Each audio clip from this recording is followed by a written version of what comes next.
hop straight on this time without the typical rigmarole that I do, which I like it, otherwise I wouldn't do it. But I'm running a little late this time. I try to be pretty, like, punctual with these. But I went to do my Thanksgiving purchases at the grocery store, and I should have just gone straight to Winco. If I'd gone to Winco first, I would have been home like over an hour ago. All right, so I'm gonna put on the music here. I'm doing it on the second screen over here, right? Put on the music here. Let's see. Yep, I can hear that. And then I'll put on my chat screen, which honestly, I really should put the chat screen closer to the main screen, but my desk setup doesn't allow it at all, unfortunately. Uh, so I could try to figure out a different desk setup, but I haven't. So let me see. Chat. There I am, and then of course I bring it up on here. And I don't always, well, I usually at least check to be sure that I can hear the music, but I haven't really been checking the voice sound much lately because, I mean, it's generally been fine. So let's see. So I bring it up. So, you know, usually I put up the timer thingy, and the purpose of that is that I can do this. Okay, so I'll turn that down. Now if I leave this here, then I can see the chat easier, but I find it a little distracting. I'll try leaving it there for as long as I can stand it. All right, so which I mean should be fine. And then of course I can chat here, of course, as well. Yeah. All right, so that's a little bit of what I usually do in like the 2 minutes or so before I get started. Anyway, let's bring up something to take a quick look at current events.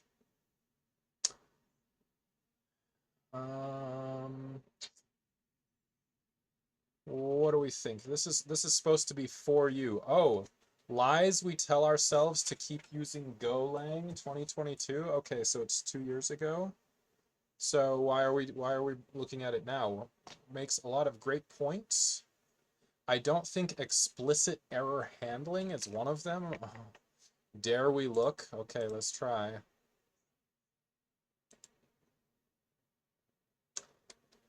All right. You talk about Windows, that's not what Go is good at. Also, who cares? I just want to see what the thing that was said about error handling or whatever. Let's just take a look.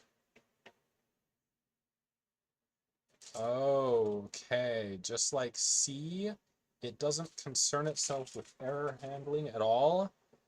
Oh no. All right. Just like Java, it tries to erase the distinction between value and reference. So it's impossible to tell from the call site if something is getting mutated or not. I don't think that's true. If we want to pass something by reference in Go, we have to use the address of operator, don't we? Let's see what he says. Okay, so yeah, here we pass the value, sure, and here we pass the pointer. Okay. And so in this case we mutate it. So then here, oh, yep. I didn't know what was being talked about, but now I do. Okay, gotcha. So yeah. So we have this method on here, which, but of course, I mean, this one is not right? Like, is that going to do anything? So, I mean, it's just, I want to say coded incorrectly, or it's just not clear why you would want to do it this way. Let's go to exorcism. That's enough current event for now. All right, so we're featuring Armstrong numbers. So did we gold that one? Okay, we did. And then we got nowhere, unfortunately, on this one. Wait, oh, did I at least submit the JavaScript? I did, right? Oh, I didn't. Okay, let's take a look.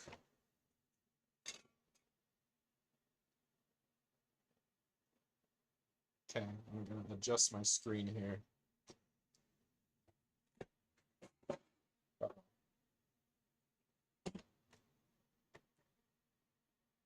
How's that? Any better?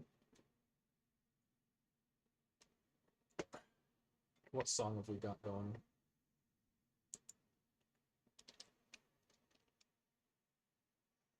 Get out of my way.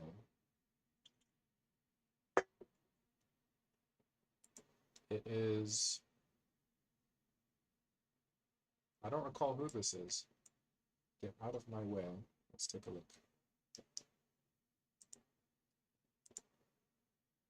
Tape machines? All right. Okay, stick this back here. Yeah, usually I take a couple minutes, like 3 or 4 minutes probably, to get a little comfy before I get started. But this time I'm just walking in the door. So how come I didn't submit my JavaScript code for that other one? It was exorcism, JavaScript. It was run length. Yeah, why didn't I do this?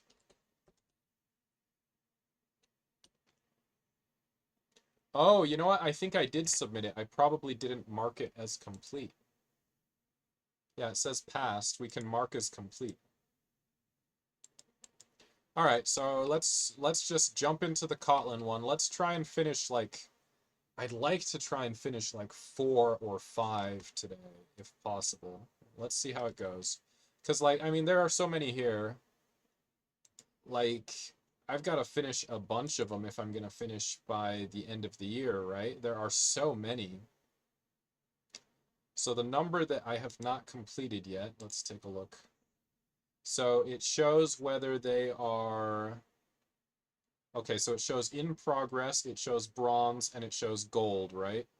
So how many golds do we have? So we have 17 gold. And then what are the other options?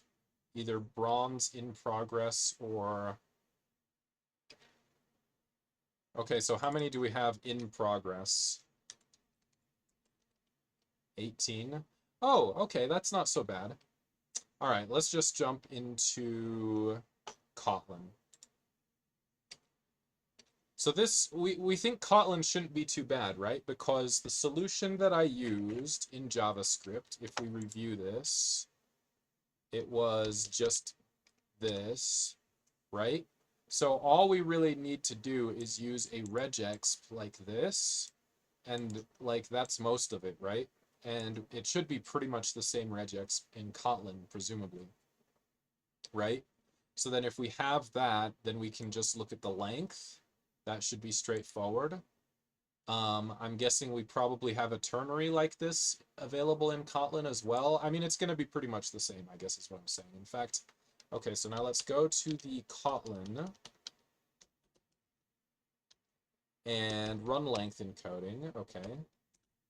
So then let me just copy. You know, I sort of dislike Prettier a little bit. I've become comfortable with it, like, I don't know, philosophically, but I would not have formatted the code this way at all. At the very least, I would have put parentheses around this expression, but whatever. All right.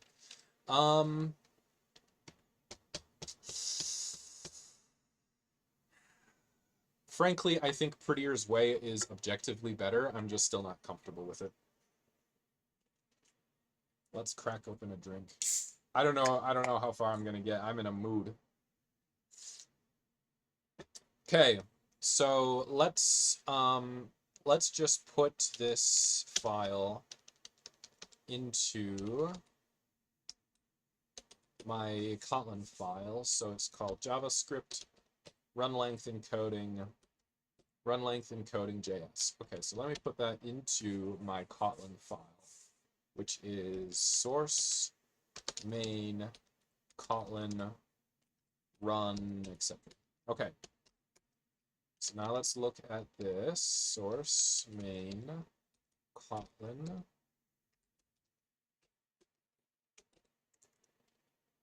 Okay, so I put this in here, right? So, you know, let's see. So it says Kotlin down here.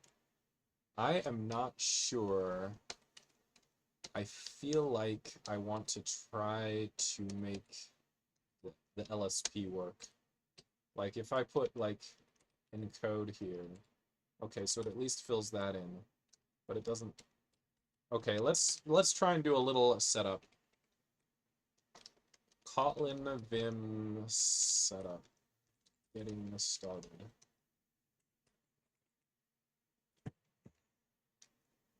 Guide LSP. Sure, give me all. Oh my gosh. Okay. All right, this looks like a winner. Probably. Okay, so we can use. Oh yeah, let's use this. Probably. Okay. Cock settings JSON file. I don't know if I have that.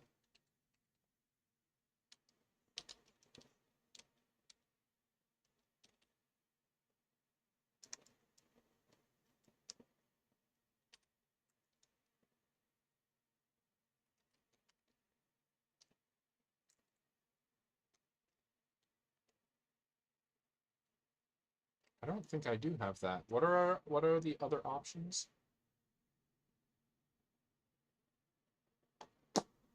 We can do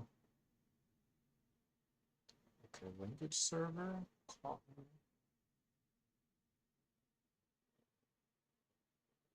Let me see another one.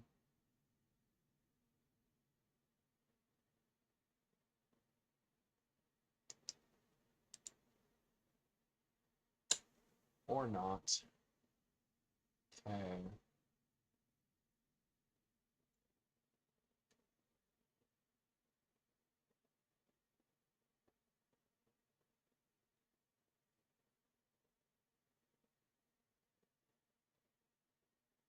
Let's start with one of these. Okay, what have we got?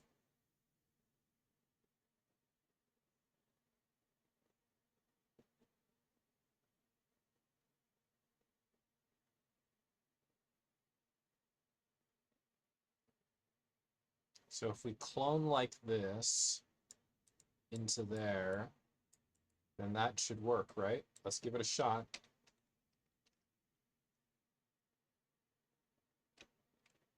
Okay. Now does it look better? Oh, it does. Hey. Okay, that's as far as I'm gonna go then for now. All right.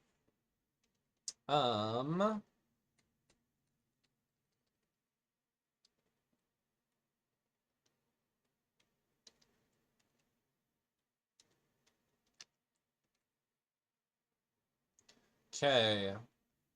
So yeah, here's what we've got. So in the encode, let's say we're gonna create a regex. Let's look it up. Kotlin new regex.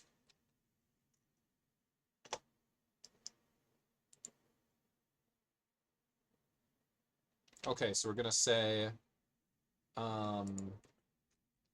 encode re equals regex, and then I'm gonna put, let's see, do we need it like a raw string or something? Hold on.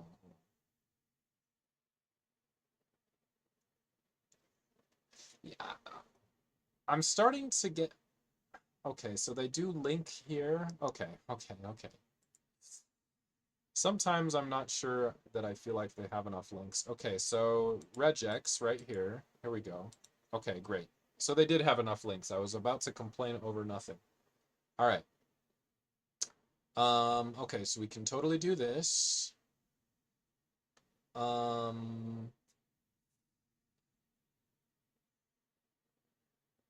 Okay.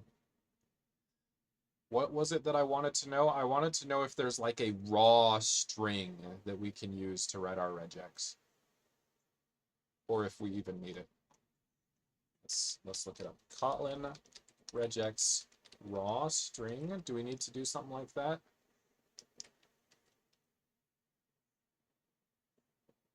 This website program is. Here, let's look at this one. Okay. Wait a minute, wait a minute. Well, they did link here, but okay, let's go to docs home. We want to look at what are the string literals that we have. So that's probably in basic syntax, I guess. Okay, entry point. String templates. Okay, very nice, very nice. Let's not worry about it for now. All right, so let's just put the regex that we want. So it'll say that we have a capture group named C because it's a character.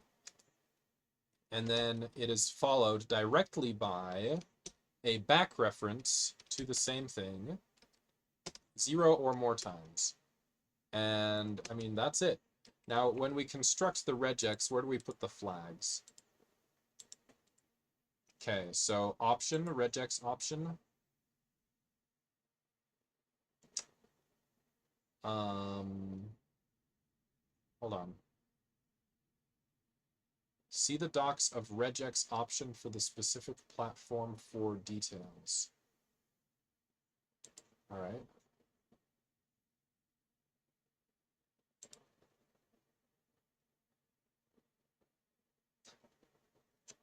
Okay, so we can do ignore case is, what did we have here? I had global, right? So we have ignore case, multi-line, literal.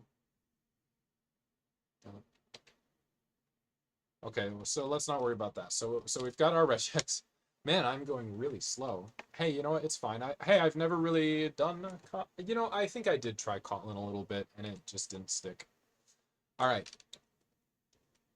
So let's get rid of the to-dos. So we have that, we think.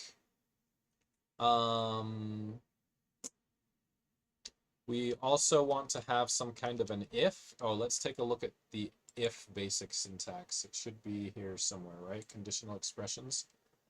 Okay. So we're going to say if input and, well, let's see. Kotlin string is null or empty. Should we use this? Oh, yeah. Okay. So if input is null or empty, right? Return empty string. Okay, so we should be able to do that, right? Do we use semicolons? Not really? Okay, let's get rid of it. Okay, and then, so that's good. That will start us off. We do similar here, right? If input is null or empty, return. Right? Okay, so that kind of starts us off. Did we use a regex in the decode? We did, right? So here we do a match for a number, or rather a digit. So 0 or more digits followed by something that's not a digit, but this is exactly 1. All right, so let's put our regex here. So decode re equals regex. All right, so then we'll do a digit, 0 or more, and exactly 1 and not digit. Okay. Okay, so for this one I have global and case insensitive. So case insensitive was here somewhere, right? Ignore case.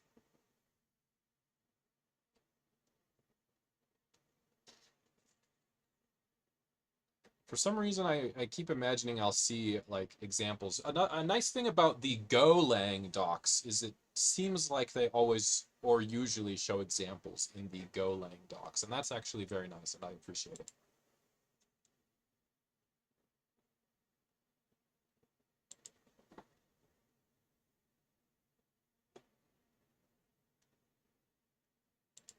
So when we do this, we can pass a regex option, right? So let's put ignore case.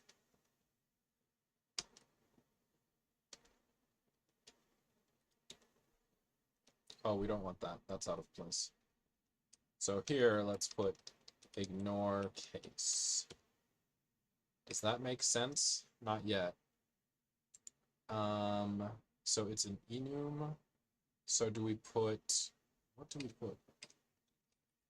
Kotlin enum. Okay, so if we have this, then we can do that. All right, well, I'll just leave it alone for now.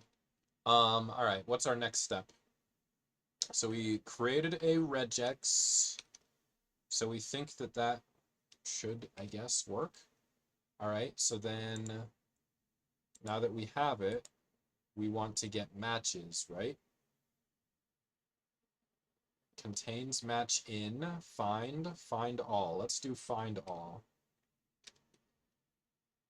So we'll say matches equals encode RE, find all. And then when we do find all, we're going to put the char sequence in. So that's going to be input. And we're going to put a start index. And the default is 0. That should be fine. And then we should get a sequence of match results. That sounds useful. So yeah, should be able to do that, I guess. All right. So then we did a map. That was nice, right? I think we probably have something very similar on a sequence. Let's take a look. So here's a Kotlin sequence. Iterator, okay. So if we have an iterator, we can do a map, I'm guessing. Has next. Oh, it's just has next and next. Okay, let's look. Kotlin sequence. Okay, Kotlin sequence map. Maybe? Okay, here we go. Oh, yes, here we go, I think. Oh, wonderful. So they just called map. Oh, and then look. What? Let's see. It's it times it. All right, let's give it a shot. So we're going to be right here. We're going to say matches map. All right. And we're going to pass a lambda, I guess. And it is going to say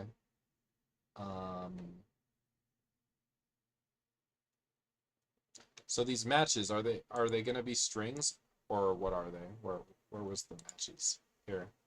So we do find all, we get match results. Okay, so what is the match result?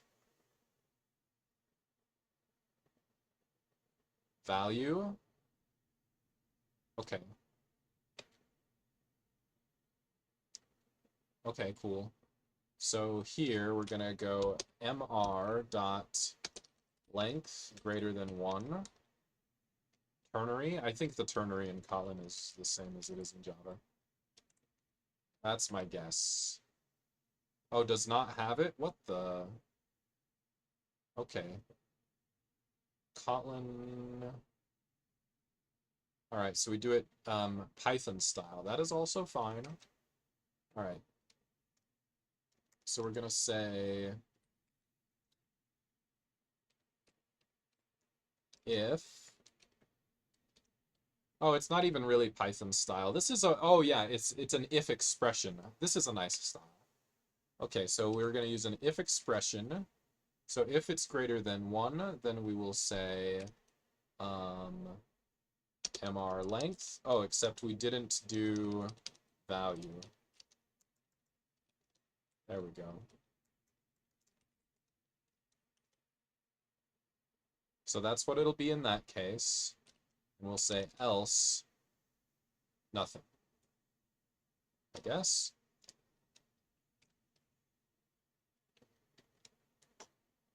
So we have a sample here where you do numbers map. It takes this transform. Operation is intermediate and stateless.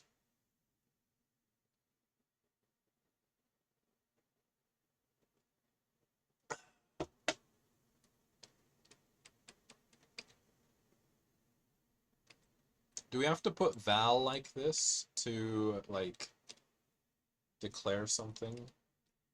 I probably really do need that LSP. Let me look again.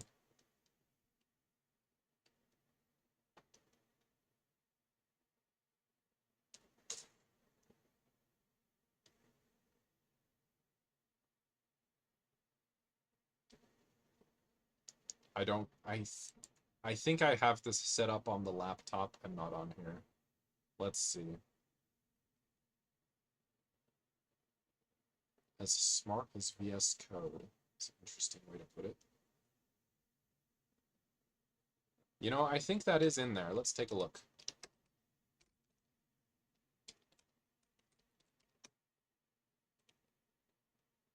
Yeah, it's right here.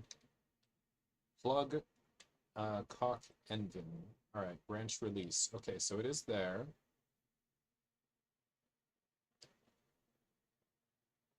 And then we can do the cock settings JSON or install like this. Maybe we want to install like that.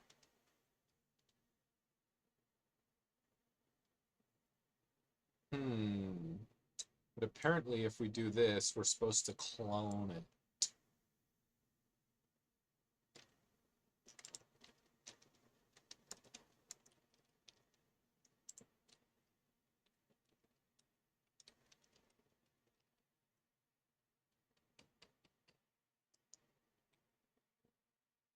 I'm looking for somebody who's made it easier, and this is that person.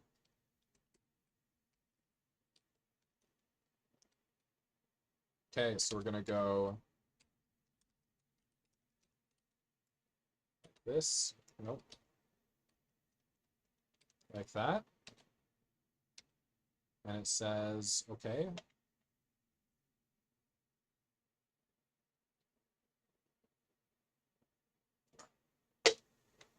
I think this person has made it easy, but let's see.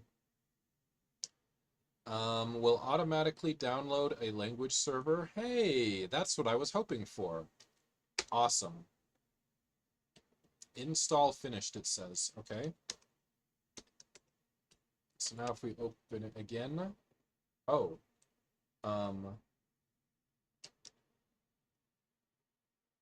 Activating Kotlin language server. Oh, okay, cool. I think I need it, to be quite honest, because I don't know what's happening.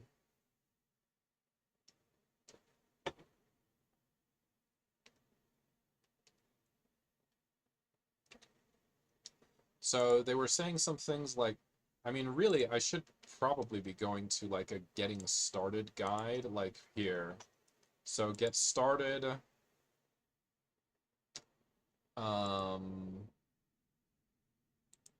Overview. Like, I don't know, realistically, like, if I were trying to do more than just one little toy problem, I would probably read at least this whole thing, but I don't think I'm going to now because I just want to hurry through. So val. So what is the sense of val? Do we always have to put val if we want a constant variable? So we have to use val or var. Okay, cool. It says indexing. All right. Okay, so that seems straightforward. So yeah, but it's all straightforward. A lot of it is straightforward enough, but are you gonna know it if you don't read it? Of course not. Of course not. Okay, so let's see. We have a class. Okay, I don't think I need a class. Okay, so this is nice. String templating. Lovely, lovely. Conditional expression. Yes, so it's a conditional expression. That's wonderful. So emphasizing that it is an expression, so that's lovely. For loop is an option. Oh, okay, hey, looks like it's ready to go. Okay, so we want to say val. We want to say val. Illegal escape. So do we have to double it? Okay. That's what I was kind of worried about originally with the raw string, but whatever, it's not a big deal. Okay, so then a return expression required. Okay, so at the end, what do we return?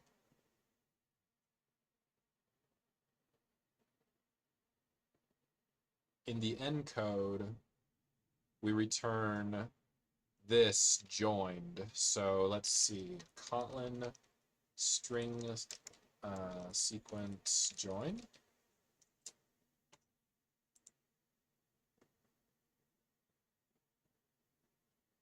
Okay, cool. So here, I think we are going to return that, and it's sequence string. I'm going to put this, and I'm going to put join. Oh, this LSP is working well, baby. And I don't really need a transform at all, so I'm just going to delete that. And there we go. What's it say?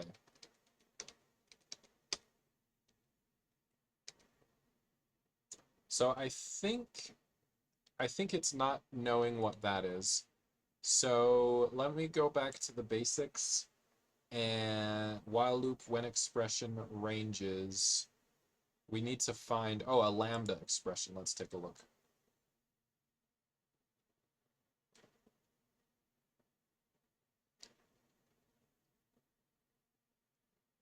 Okay, so parameter types in a lambda are optional if they can be inferred. Okay, so here they use the arrow. So we can use the arrow. Sometimes the arrow can be omitted, right? So that's what I saw first. Okay, but in this case, the arrow cannot be omitted, so we just want to put the arrow in here. Is that good?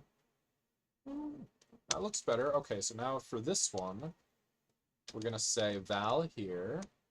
We are going to return something. It looks like the decode was a little bit longer in our JavaScript version.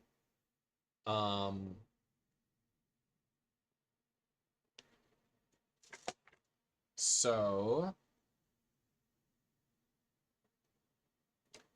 and there was another match for digits. But yeah, it's going to be pretty similar, right? So we're going to go same thing, matches is decode RE, find all, input. We're going to return matches map. We're going to put the lambda here. We're going to get a match result in. And then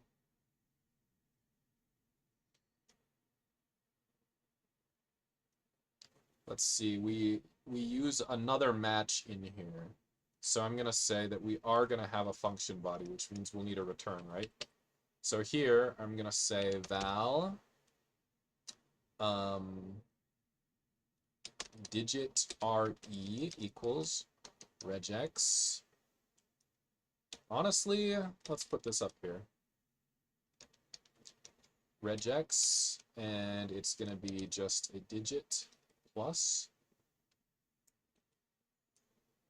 Okay, so it's warning me that I've done silly things with some of these, right? So up here, we're probably okay, but over here, we need to double up these toothpicks or whatever, right? Double, double, double. Okay, better. All right.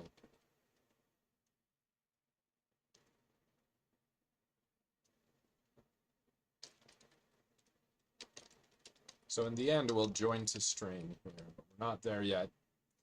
So we want to go matches digits equals digit RE find. Sorry. Okay, so we'll do that. And then, so if we found something, then we're going to do a repeat of the number, right?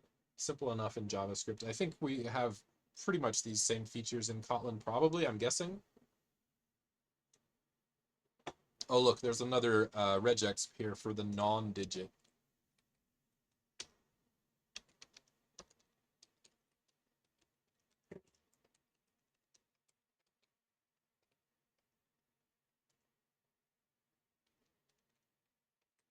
Okay, so now what's the complaint here?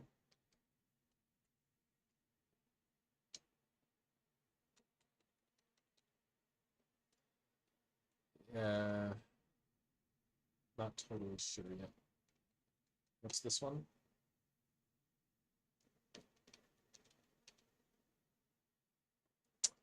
Okay, so we're gonna go return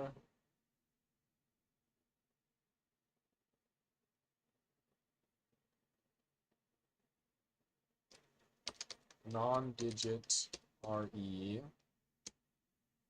find, and then we're gonna say MR value, and then we're gonna repeat. So do we have something like that? Kotlin string repeat. I bet we do. I bet we do. Lovely. So we'll just say repeat, and then we have to put this number in.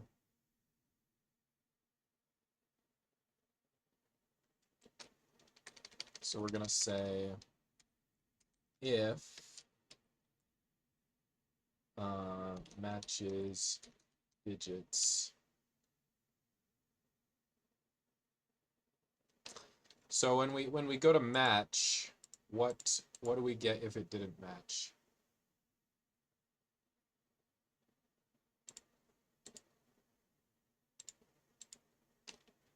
Let's look here. Regex. Yes. So if we go find,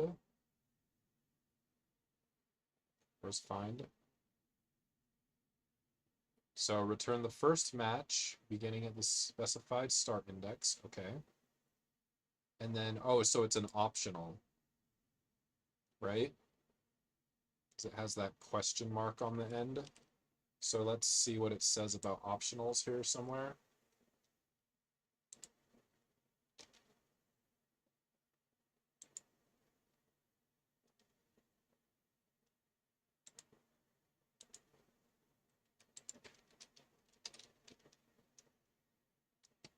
They might not use the term optional. Optional is the Java term. Null safety.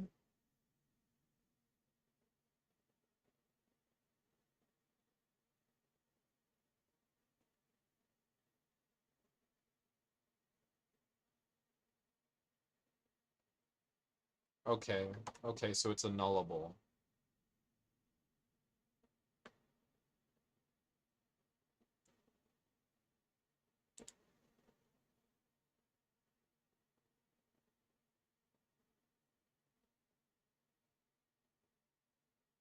Okay, so we're gonna say if this is not null, right? Okay, okay, that's Java-y, kinda, Java-ish, that's fine. So then that'll be that, and then this number, honestly, no, this is not the way. Let's come back here. Whoops. Let's just say if here. And then let's do a... Okay, so then the digits, we need to turn the digits to a number. So let's see. Kotlin parse int string. To int. Ooh, lovely. So then we'll say, so it's number format exception. We shouldn't have that because we just got it out of this regex, right? So it should be a number. So we're going to say val n equals matches digits value to int. Yeah.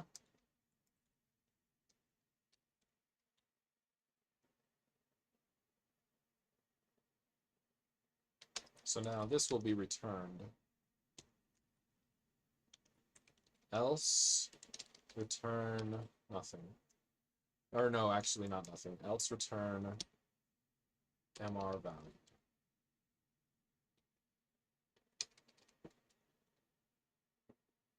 Okay, so return not allowed here, or here for that matter.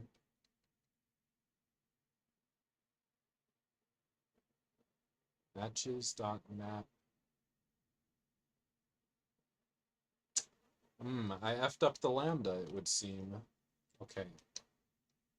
So this matches here, this matches here, this matches here. But we can't have return. Okay, so let's look at lambda again.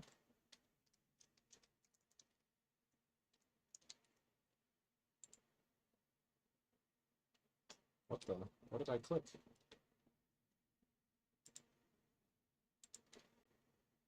Okay. So when a lambda has parameters, they go first, followed by an arrow. Okay. The last expression is considered the return value. Okay. So we can't have return here, nor here, but we should be okay because whatever is coming out of this if expression should be it, right? I think so. Okay, so what's repeat say here? Looks like a complaint. Unresolved reference. Char sequence repeat.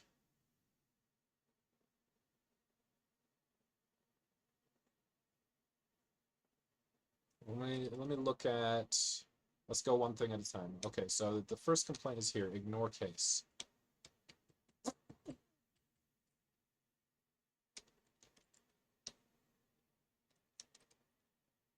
Is that it?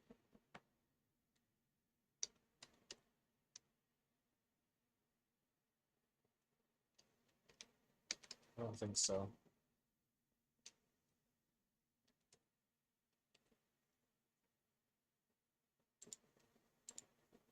I think we probably need to import it.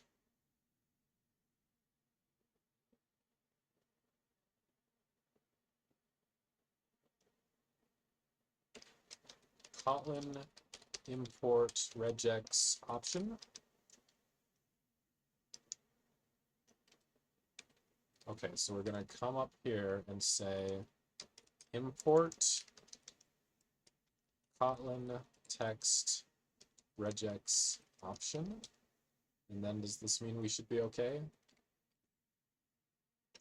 It was an AI answer, right?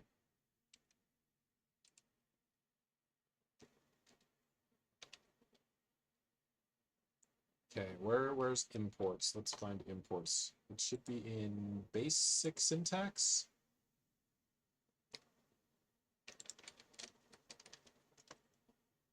Import Kotlin text star.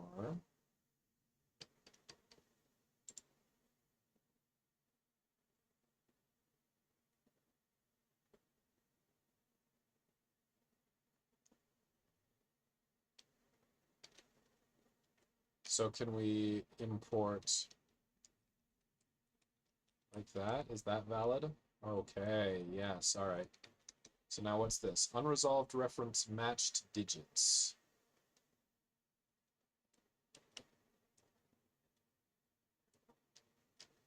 Could decide how I wanted to spell it, I guess. Okay, so then that leaves this repeat, which we think is a, hold on. char sequence repeat. String is defined in Kotlin text. So does that mean that we have to import Kotlin text? It seems like it, right? Maybe?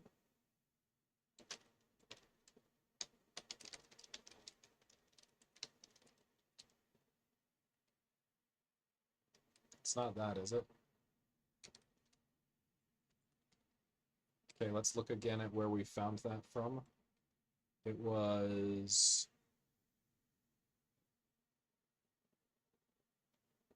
repeat. Okay. It says Kotlin text. Okay, so can we import repeat here? Is that what we want? Let's see, it's showing this example. We have a string, then we put dot repeat, and then we put a number.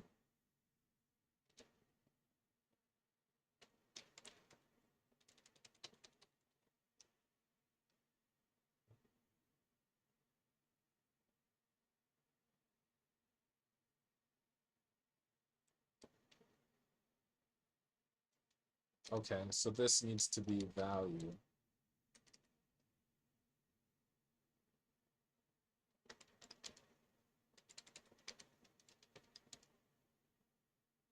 So I don't think we need that, right? Okay, the LSP stopped shouting. Well, I mean, it's copied from the JavaScript, so it might kind of work. Let's see what the test looks like. It says Gradle W permission denied, so we'll ch. Yep, let's try again. Subsequent builds will be faster. Well, they'd better be. They'd better be.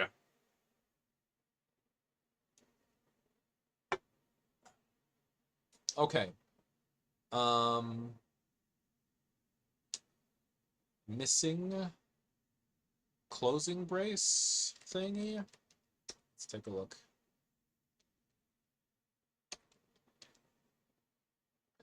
Kotlin command line formatter.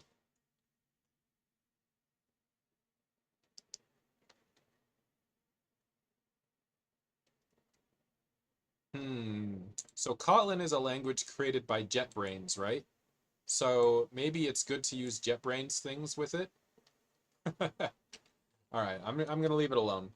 Okay, so let's try again.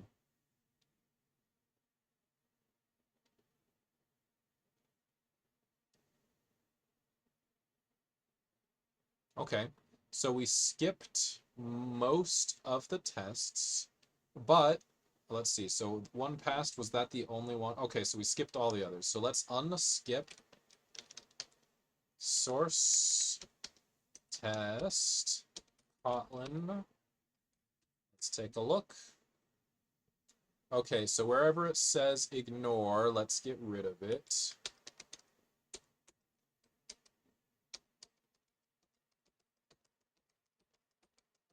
So they encourage you to kind of do them one by one, which in some cases I think is good, but I just haven't. All right, let's see if any of the others pass. All right, so it did indeed fail.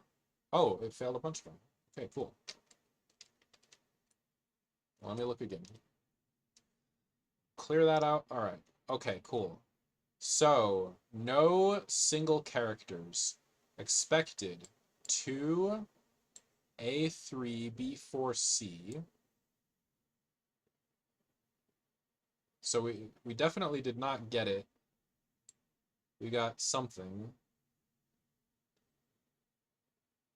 Oh, okay, interesting. So I didn't even look to see if it was going to work correctly. I just tried to... Okay, so it's the N code that didn't work at all, right? So we thought... Oh, yeah, I completely missed what it was supposed to be. So it's in the map, right?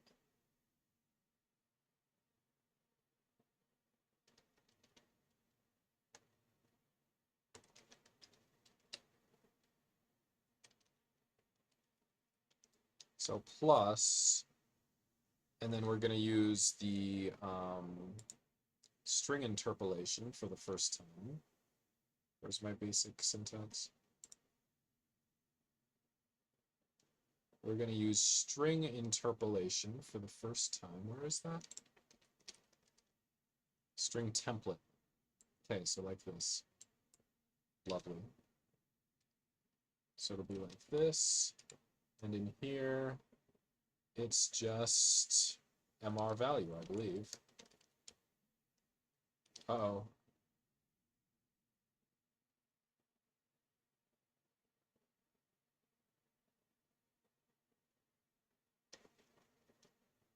Okay, let's put this in. Okay, so I don't think we should need that here, but I think we likely do need it here. Wait, what's this saying? Unresolved reference MR.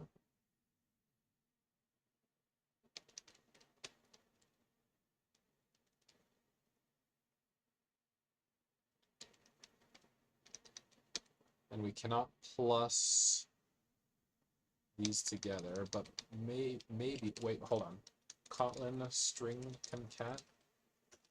I just wanted to say concat. I really did. Strings.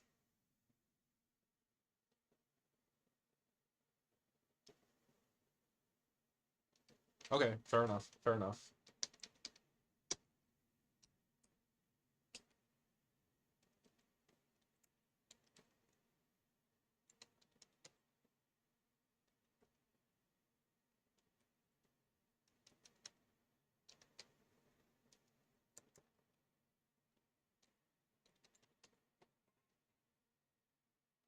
Yeah? No. Yeah? No. So what's this saying? It might be okay, let's see. I don't think it's okay.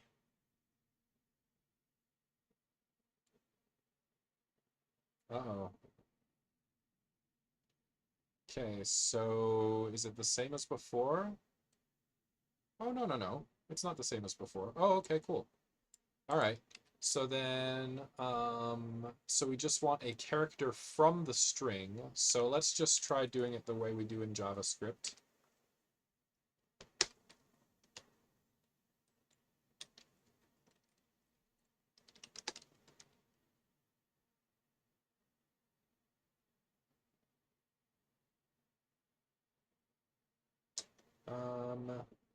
So we couldn't, I think it's saying we couldn't do that. Let me,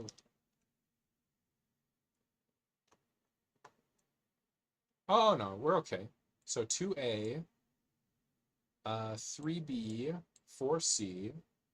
Okay, so they're using these square brackets to show where the difference is, right? Okay, cool. So we want to string join to string, and we want to make sure we're joining it using like empty string in between, right? So we want to pass a separator, I believe. Does that seem right? Let's try it.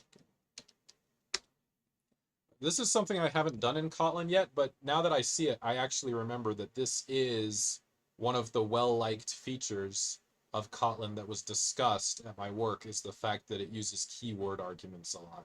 And I think it is a good idea.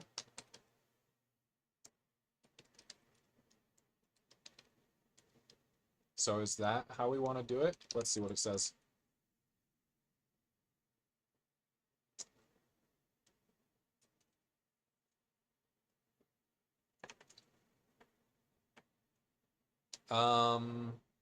Yes, that actually was a little bit better. Okay, cool. Progress is kind of happening.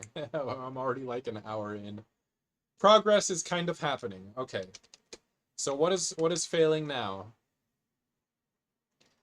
Encode followed by decode gives original string. Okay, I saw this one in the JavaScript version as well, right? So we were supposed to have ZZ, but we got something incredibly horrible. Something incredibly horrible. Okay, let's take a look. So Okay, so this that I just vaguely hoped would be okay was not okay. All right, so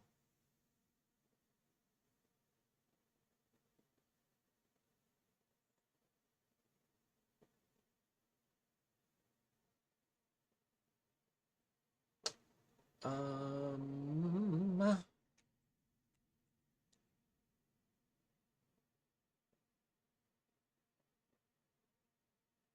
so we're mapping through the matches. That seems like a good start. We have the match, why was it called MR? It's the match response. No, what is it called? The match result. The match result. That's what it is. Um, okay. So then,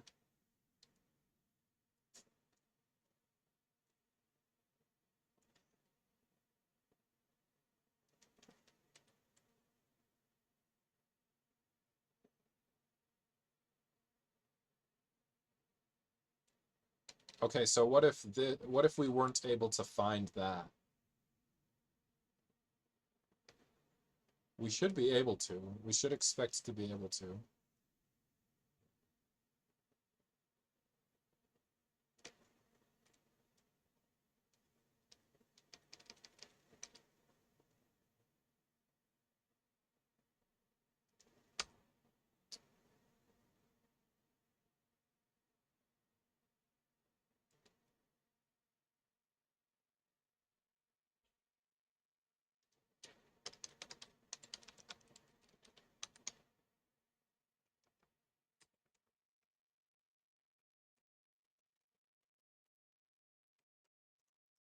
I think it's the same thing.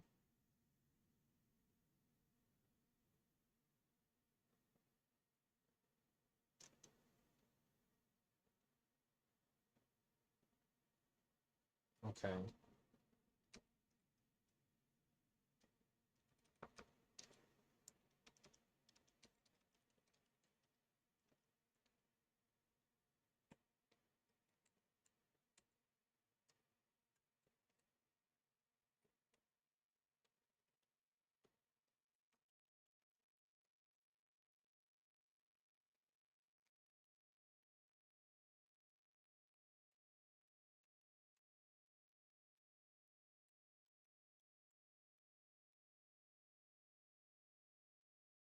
Is that too crazy? All right, so what does it say?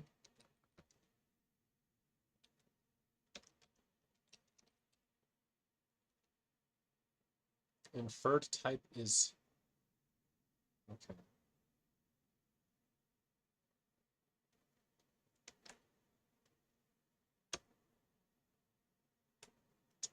So we want found non-digit equals find this. Okay. So then if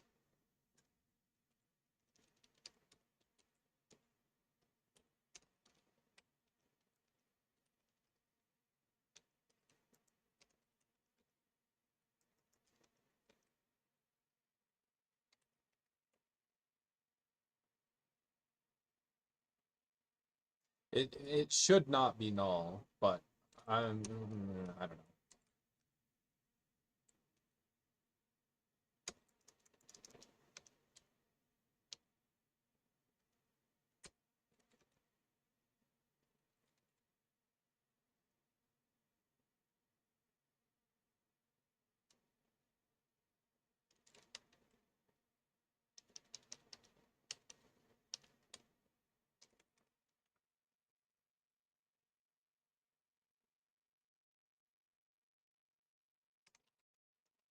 Could this be better?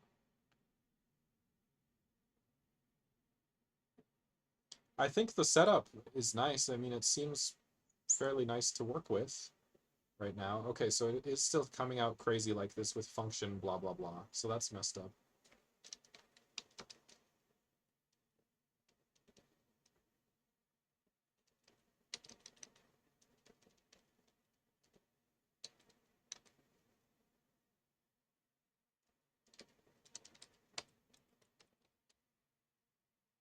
So then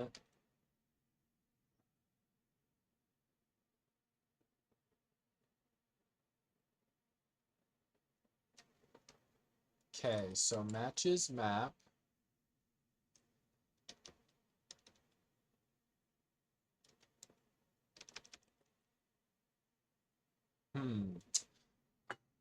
Darn, I don't. Okay, var decoded string.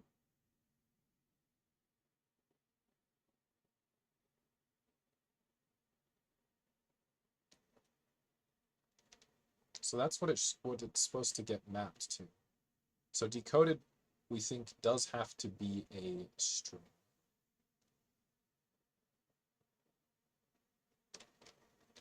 So is decoded ever working? I'm guessing not. I think it's broken no matter what. Or, well, let's see. Let's find out. Encode followed by decode. Decode single characters. Decode lowercase string. Okay.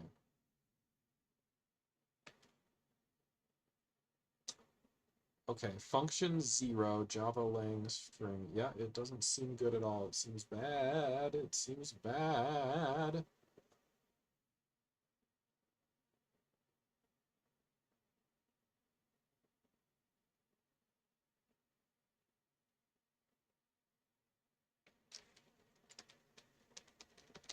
Okay, so decoded as string, and the last thing here is what it should end up being. And then join to string. Shoot.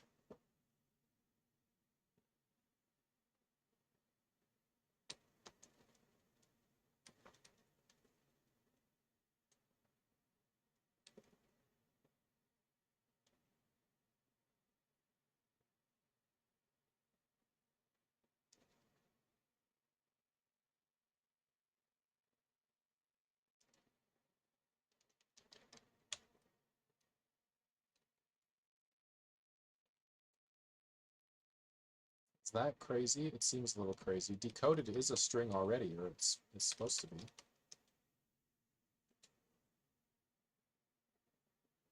Nope, I don't quite. I haven't.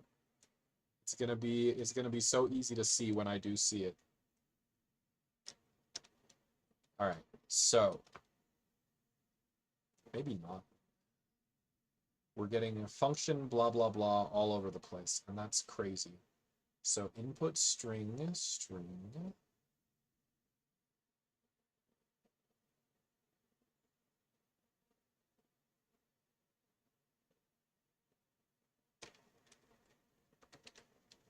All right, where were my basics again? Basic syntax. We want to print to terminal, right? That was like one of the first things it said.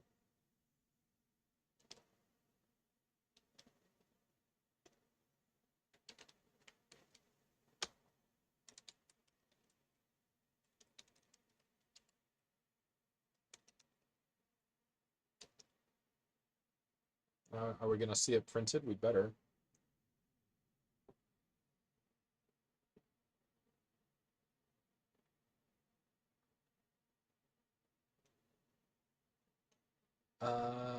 You know what? I don't think I do see it printed. Unless, is it here somewhere? I don't think I do see it printed.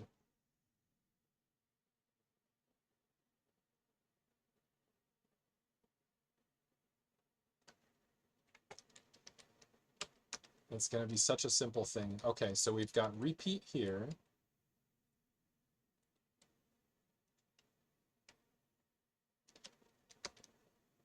Okay. Found non-digit, value, repeat.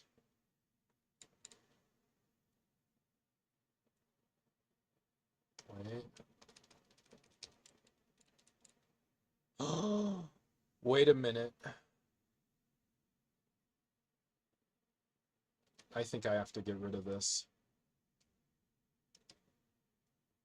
Oh my gosh.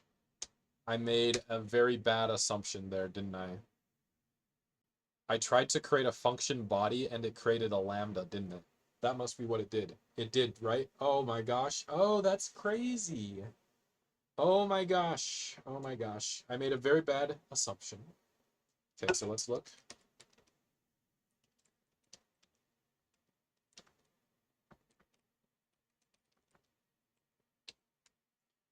I made a very bad assumption there. So I had this arrow pointing, and then I put a curly brace, imagining that I could create an innocuous code block, but it did not work that way at all. It instead created another lambda. That is wild. But now I know. And honestly, it was a dumb assumption to make. So now I know. All right. So if they all passed, let's try submitting.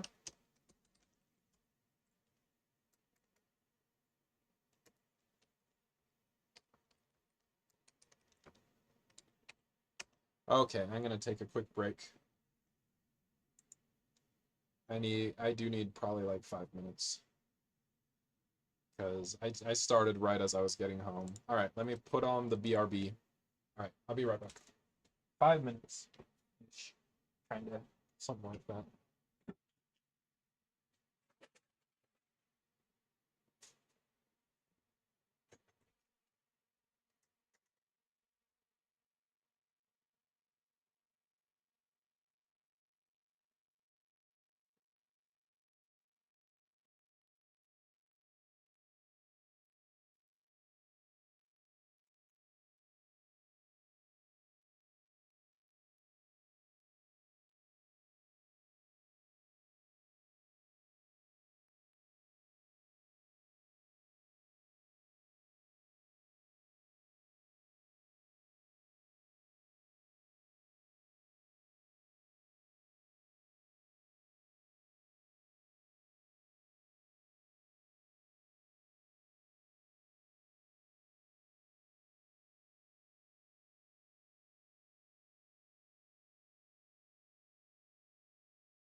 Okay, okay, much better, much better. Let's see what is next here. So next we have got what? All right, let's close all the Kotlin.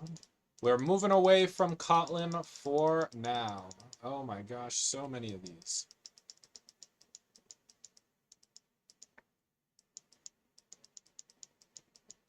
All right. Let's go back. Okay, what was next? Elm. All right, Elm. I shouldn't be too bad. Let's see how it goes. Let's see how it goes. I think it shouldn't be too bad. All right.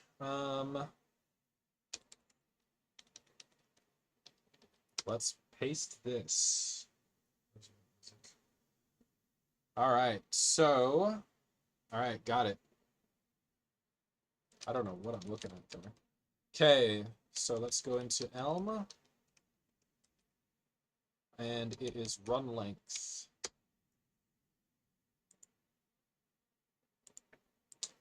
Okay. So if we try running the test, what does it say? It says, please implement this function. Okay, wonderful. So let's try it.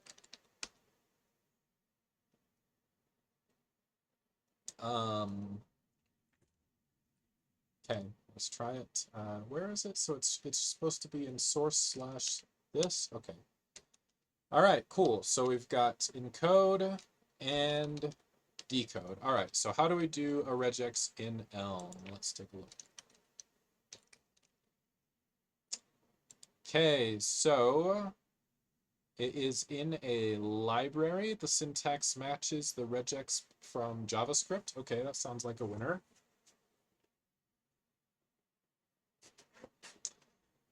Okay, so it says the syntax matches regex library from JavaScript. We can't like do regex literals like in JavaScript, can we? Let's look it up. Elm regex literal, is that a possibility? Looks like probably not, or looks like probably not. Okay, that's fine. All right, so we'll try it.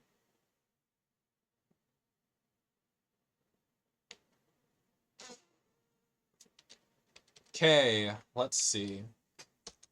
So we are gonna have a regex of whatever I had before. Let me just copy it like before, I think. So we'll get it out of there and we'll put it into here.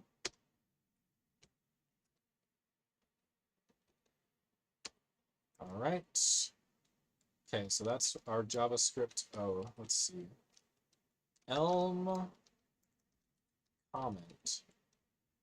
Yeah, multi-line comment. Squiggly dash. Okay. It's not squiggly, it's curly. Curly dash. Curly dash. Okay. So that's fine. All right, so then we're going to try to create the same regex as before. So we won't do that. We'll just say regex, and we'll put this string, so it's like this. So we'll have some character, whatever character it is, followed by that exact same character back referenced 0 or more times, right?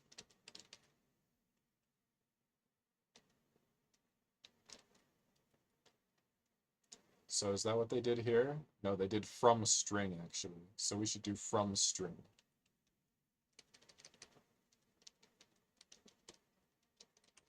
Okay. So then, of course, we'll double here. Oops. There we go. Cannot find a regex. Okay, so that should be something imported. And let me look up again, how do we import things? Elm import.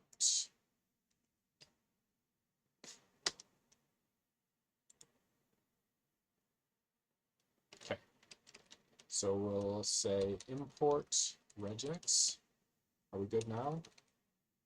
Something is off with the body of the encode. Okay, well that's because we're not done yet. Okay. So then, let me review what I did last time I was in Elm. So we did... Which one of these was good? Allergies or RNA transcription? I don't think either of them was very good, but let's take a look at allergies first.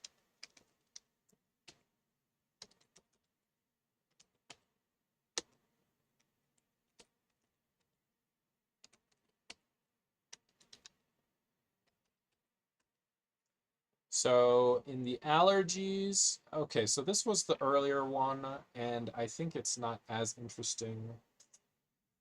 Do we need any of this information? Is any of this going to help us with the one I'm doing now, the run length encoding? Probably not.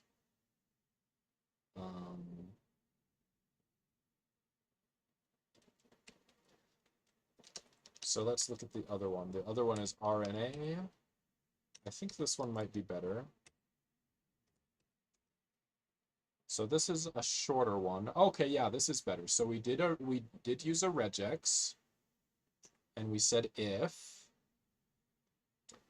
and then we put the regex from string into here, regex.never. Why is it regex.never here? I don't know where I keep clicking over to.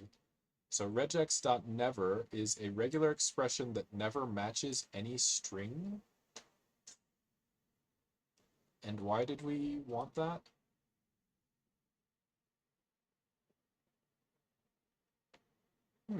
I don't know why we wanted that. If regex contains, so we put regex from string to regex never.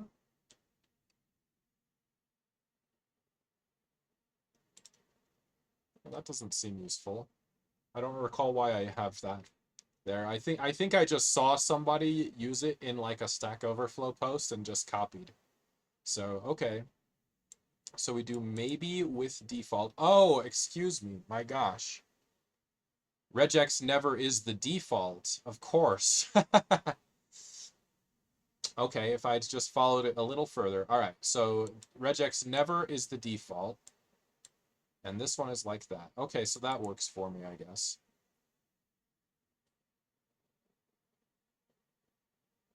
Okay. So we have contains, we have split, we have find, we have replace. So I think we want find. So find matches in a string. And that should give us a list. Yes, a list of matches. Okay, cool. So let's try starting with something like that. So we'll take this, and then again, we'll do a wedge and say regex never, because that is going to be maybe with default.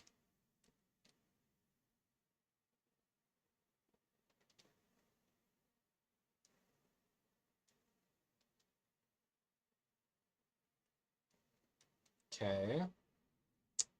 And then what did we do? Did we put the string in here?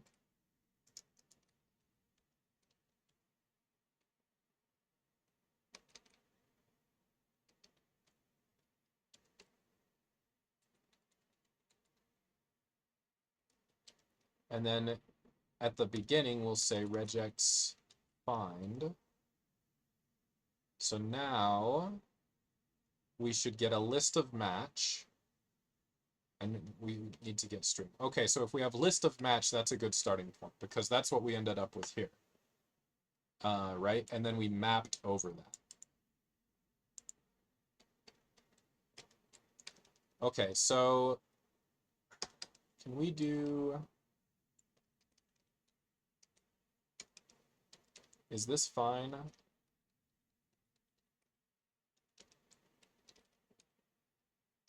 How does the white space need to be? I think it's okay.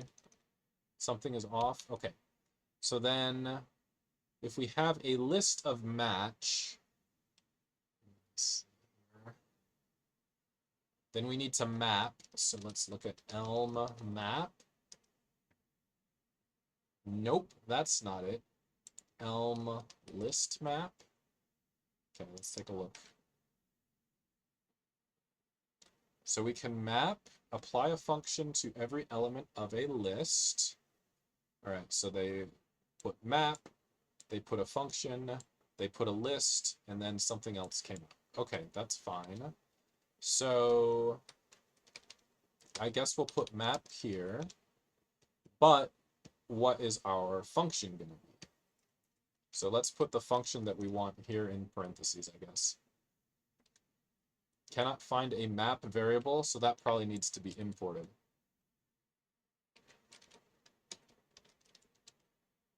Yeah? Oh, expects 2 arguments, but it got 3 instead.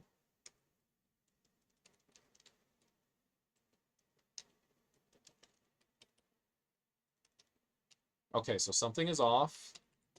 All right, so now we're going to put some function. The first argument is not what I expect. So we're going to put some function in here. And it's going to be basically this, where we get a string with a number in it, or optionally no number, and then the letter. All right, fair enough.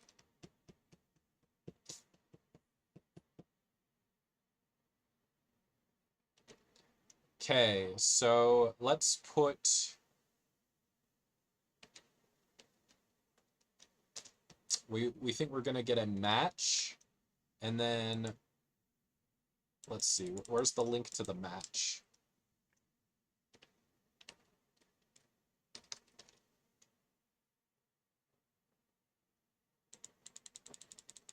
Maybe the first time it's mentioned, matched. Never matches.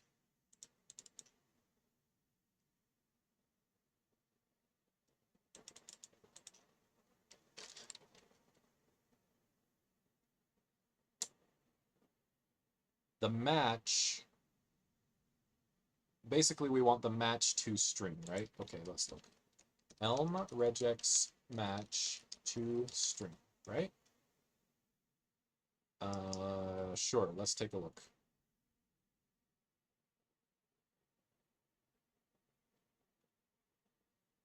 Okay, so they did this thing. That's may very well be where I got it from in the first place. Wait a minute, wait a minute.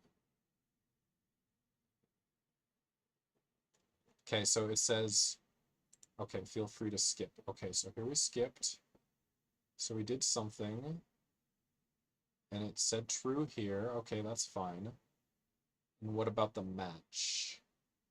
I think I need to, okay, so we did find here. So this launch times should be a match, right?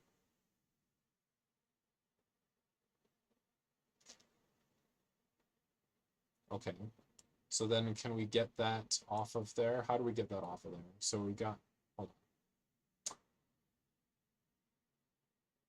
Yep.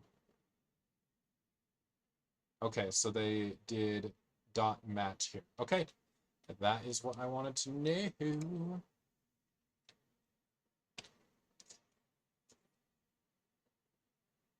Okay, so we'll say match, arrow, and then match match should be the string that we want. So now we need to get a length off of there. So can we go length? So far so good, I suppose.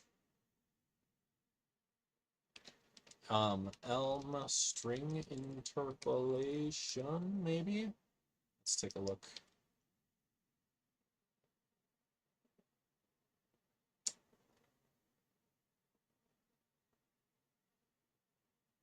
Or inline, string concat. Sure, let's do it like addlewee. This looks good. String concat like that. Okay. So we'll do string concat. We'll put this list. And then what about elm ternary? I think where you have to use an if expression, probably, right? That would make sense. Okay, so that's fine. So we'll say if match length greater than 1, okay, and then we'll put the then, and in the then we'll put the match length. Sure. And then in the else, we will put nothing. All right. So that's the first thing in the list. And then the second thing in the list is going to be match sub-0. Are we okay there? Got stuck on this arrow? Okay, understandable.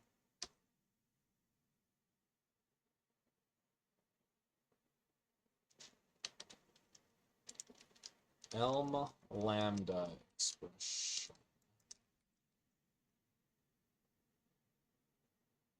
Figure out this one. No. I think I want something from here. Okay, hold on. Beginning elm, yes, for sure. Yes, be very gentle. Very, very gentle, please. All right, so basics, function. Okay. Function syntax. All right, sure. Oh, what's this?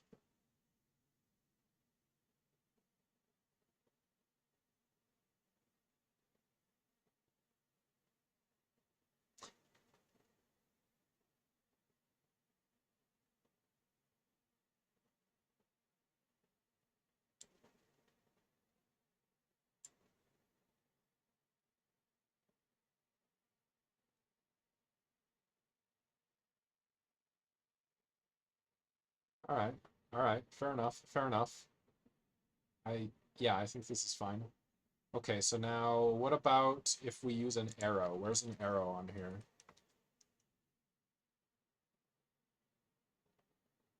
Where is it?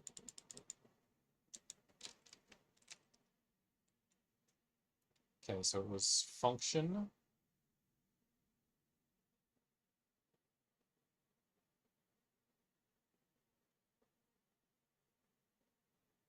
Shoot.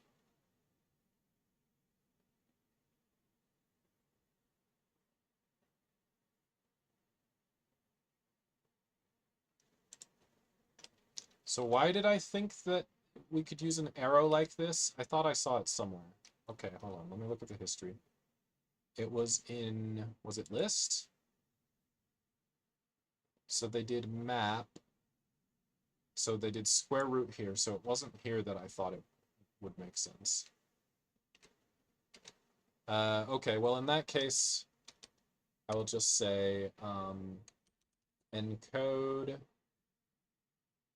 map equals, and I will put, oh, I should put, it is going to take a match and return a string. Okay. Encode map equals, oh, match, there we go, equals, and then let's put all this.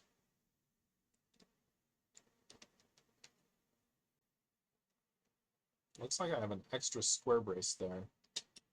Tisk tisk. Okay, so let's put that, and then here, we won't put any of this, we will just put encode. All right, so then here, I have string concat. I cannot find a match type.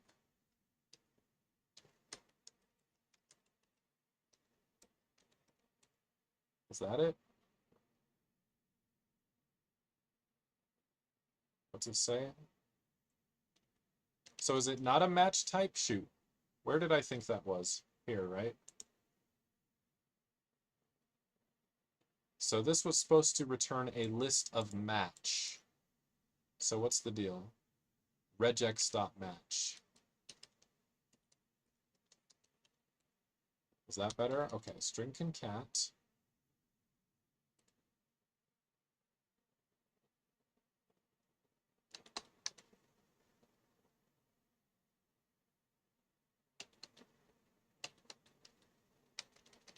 Okay, so it says this is not a record, so it has no fields to access. Oh, really? So why? Where's regex here again? Oh no, wasn't it here somewhere? Shoot. Where's search?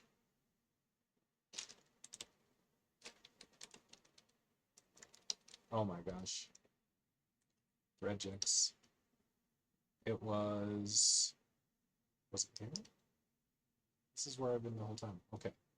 So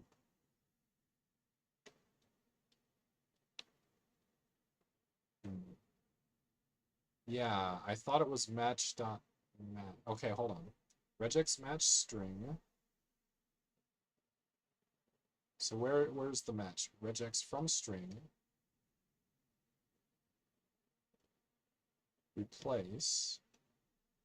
Okay, look, type alias match. The details about a particular match, and the match is supposed to be here. So what gives? What gives? Oh wait, what about the length? I just took a guess there.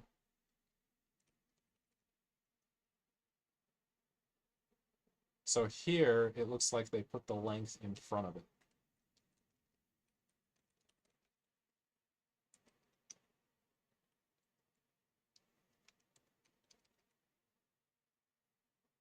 Cannot find a length variable. Is that better? Okay.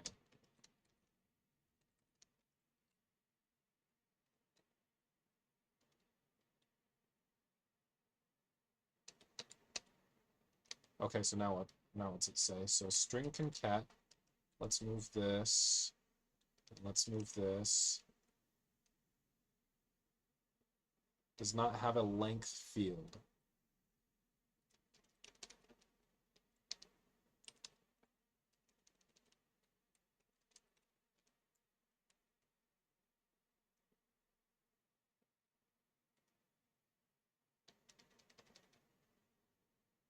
Okay, so now this string.length needs to become a string instead of a number, right? So int2 string elm. I look up every little thing. Every little thing I look up, it's ridiculous. Okay, int2 string. Is int here? It is, right? Repeat.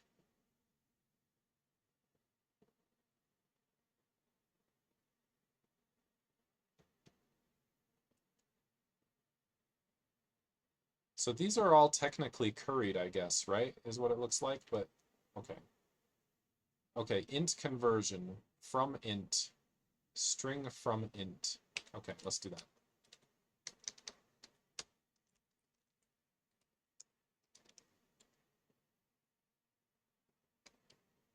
So now if we do this, is this how we do that?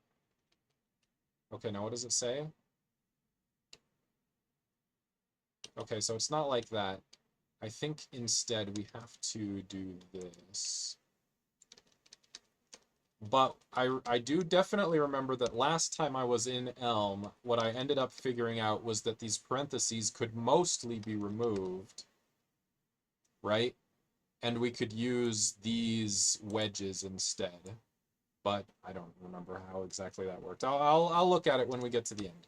I'll refactor. Anyway, so this one, I guess the LSP is not complaining anymore, so that's something. Okay, so we did this. Oh wait, no. This LSP should be complaining right now. I think. Because this is not going to return a string yet. Okay, string concat. That part might be okay. Let's see what it says when we do test. It says, okay, match. Okay. This map call produces list string. Okay, so Elma list join string.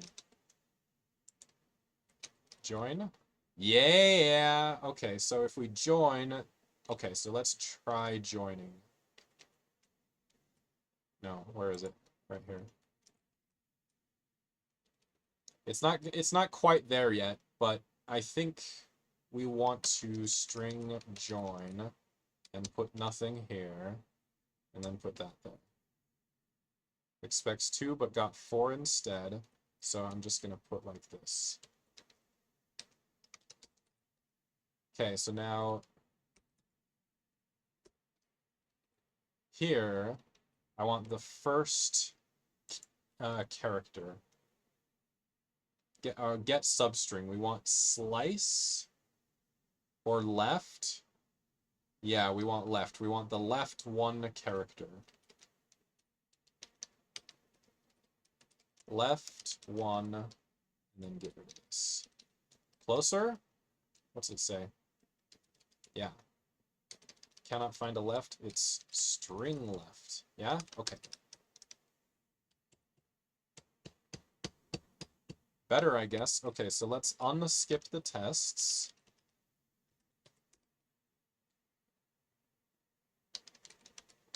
How are they doing this?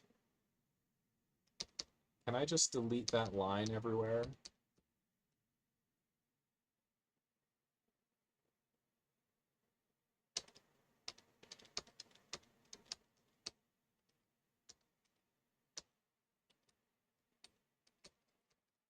Bunch of tests. Okay. Right. Past 6. What? No way. Okay, so through an exception. Okay.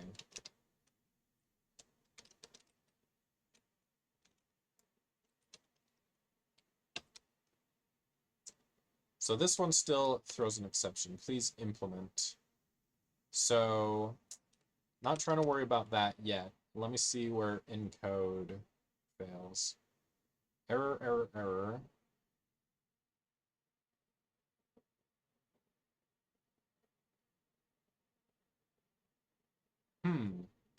Okay. I don't know. Let's go into that one since it's complaining so much. All right, so we don't want this. We want to decode. So the decode is actually, in both JavaScript and Kotlin, it was a bit more complicated than the encode. I guess that's not a big surprise.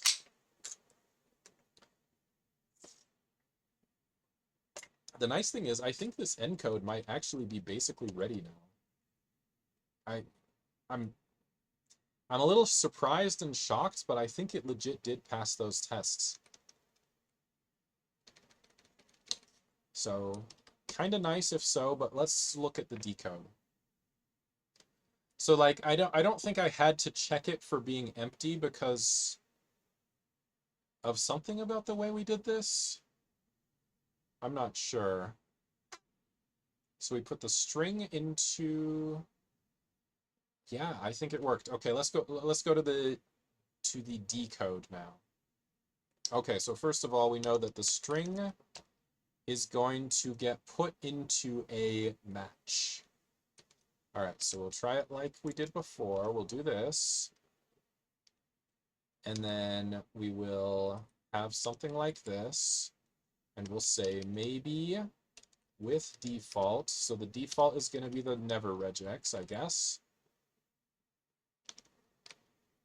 There's probably a better way that I'd rather do that, but I don't know yet. So then we'll say from string. And then our first regex of the day will be a literal, or no, it's just any number of digits, 0 or more digits, and then exactly one non-digit. Right? That's it? Okay. So then, let's see, it says backslashes. Oh, I missed one. Okay. The left side needs to be a function. I guess I messed that up.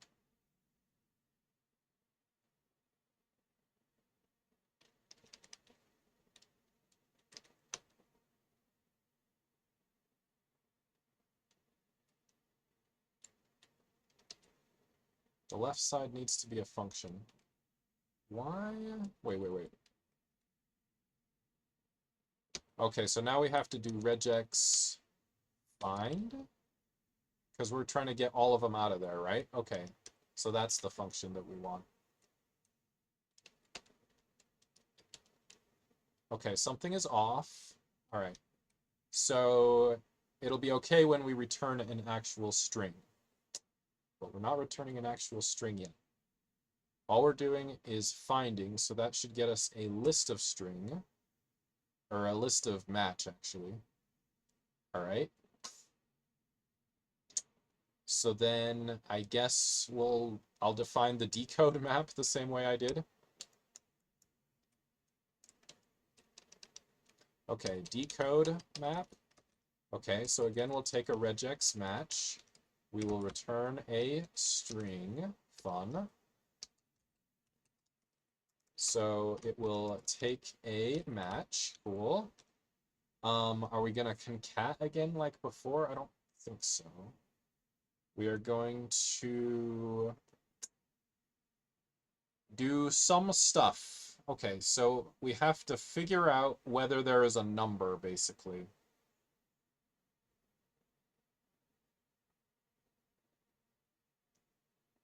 Right?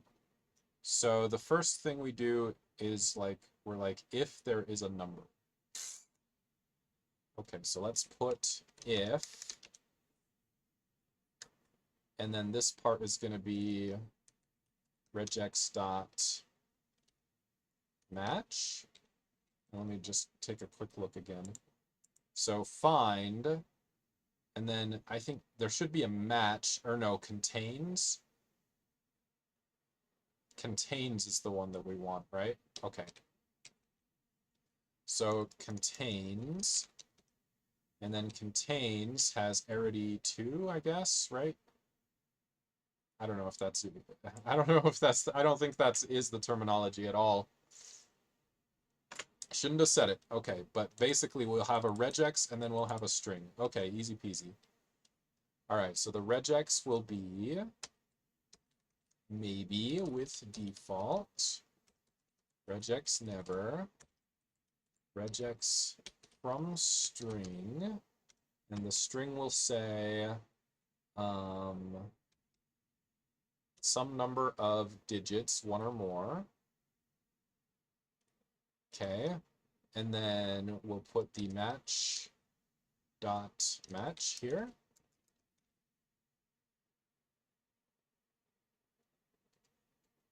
Okay, so that's the if. So then we'll have a then and an else. So the else is easy. In that case, we just give back the match. So for the then, that is where we do what? We find the letter, or whatever's not a digit, and then we repeat it some number of times. Okay, so that's where I guess we're gonna have to find it again.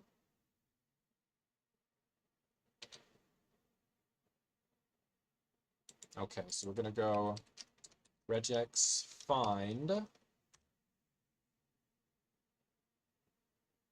All right. And then this time it is maybe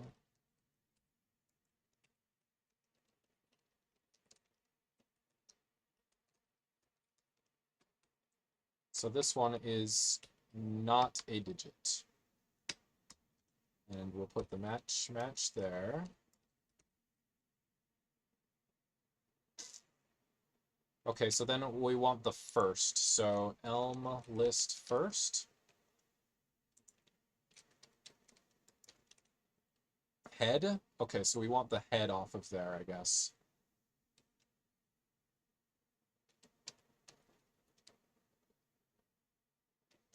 So we're gonna go list head. Can we do that? Something is off. Okay, I think we're okay. So that should get the first match, which in JavaScript was this part. I think that should get that part. And then we're going to have to do a repeat. Do we have that? I bet we do. I bet we do. Yeah, we do. Repeat. Amazing.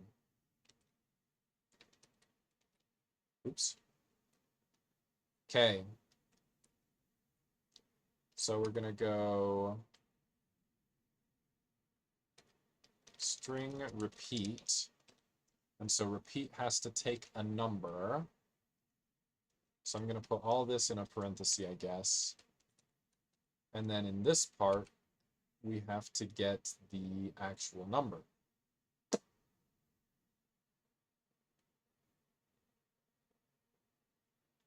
So we already have the regex here. I think I'm just going to type out the thing again and then maybe refactor afterwards. I don't know. Okay, so we're going to go string dot from int. No, we want to int, right? To int. Yeah, so string to int. But it's going to be a maybe. So let's say the default will be, I'm going to say default 1. I don't think it matters because this shouldn't fail because it already matched here. So it should be able to turn into an int regardless, right? Because if it didn't match here, then we go to the else. All right. So then we'll do string to int. And then we have to put the string in there that we want. And that is going to be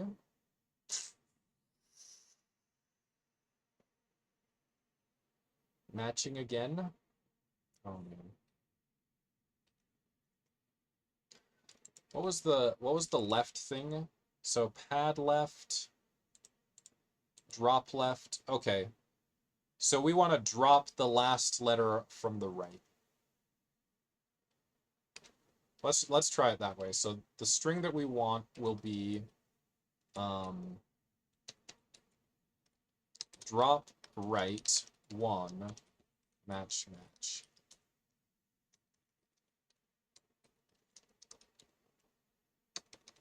Okay, this is getting wild.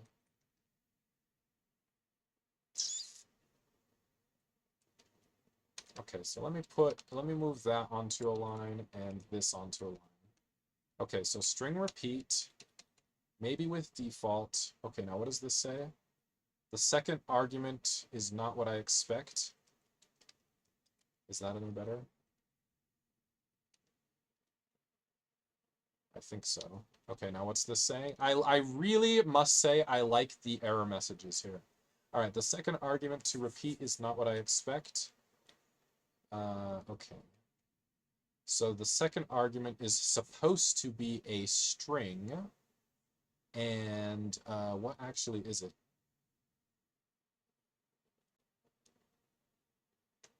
So the list.head is probably a maybe, right? Where was that?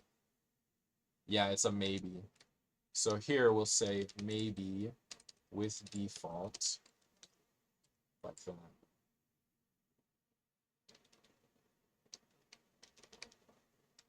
And then this part will be parenthesized.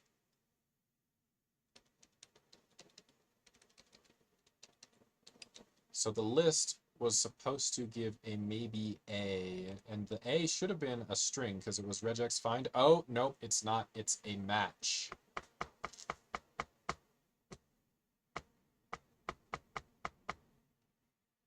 So then where would I put that? So at the end here,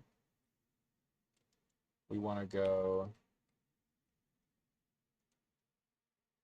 match. Is that crazy? I don't think that's quite going to work.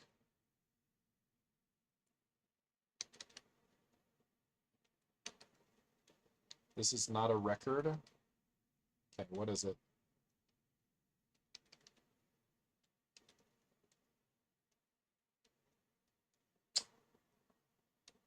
Okay, so we've got maybe with default. And then this part It's going list head.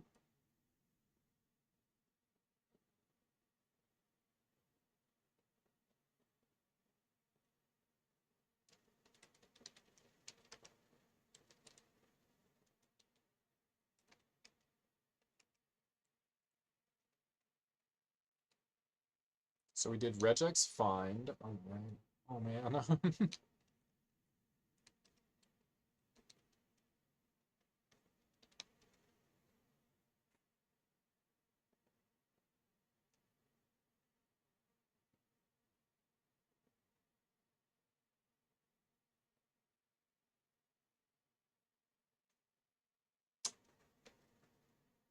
I got this really tangled here. Okay, what is this? Okay, let me go back to the top. Okay, so from the top it's okay. So here it says something. The first argument to with default is not what I expect. Because where it actually worked, it was what? Oh, I missed a wedge. I don't know what you actually call this. I've been calling it a wedge for some reason, but I don't know where I got that from, if anywhere. So then we need the same thing here.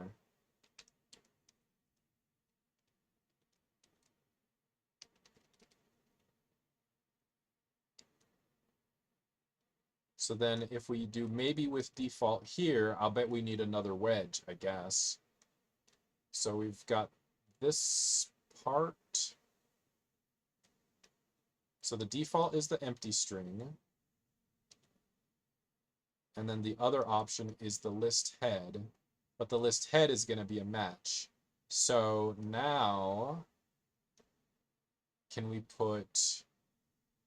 Oh wait, why does the match go here? Because we're trying to do regex find, right? Okay.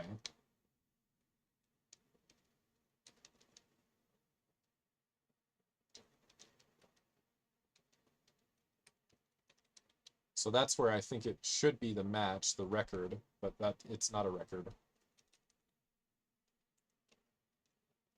Okay.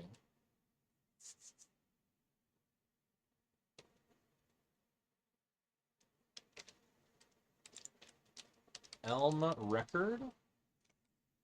I kind of just wanted record like this, but whatever. All right, comparison of records and objects. We have it like this. So there are a number of ways to access.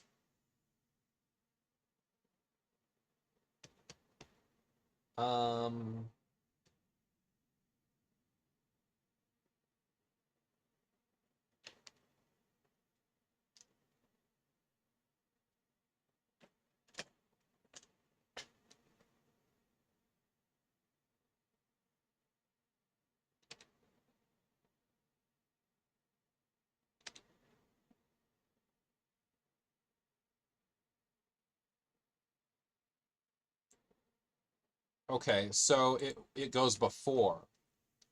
So it potentially goes right here. No?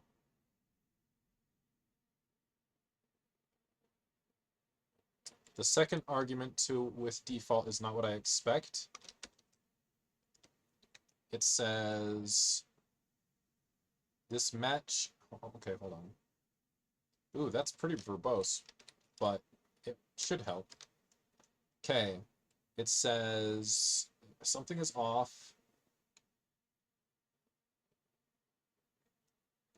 This match value is a regex match, but the type annotation says it should be string. Okay, so here's where I was just working. So I put a dot match here. The match field access function has type, but with default needs the second argument to be maybe.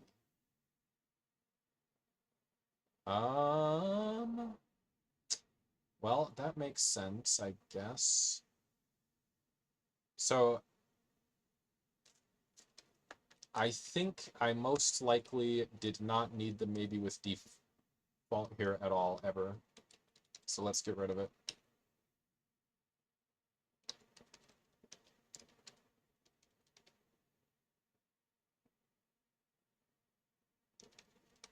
Okay, I still can't read that. It's okay, so where were we just working? Okay, the second argument to repeat is not what I expect. Needs the second argument to be string, and this has type. Oh, shoot.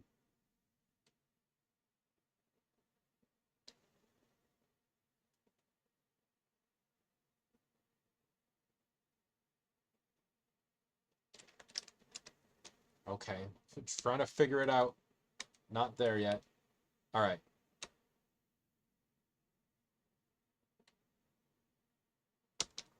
So we think this is a match. Wait. Okay.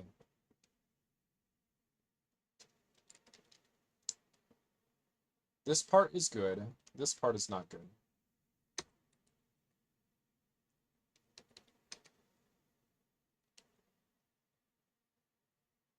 So we're trying to regex find, and I want to get the match value off of there.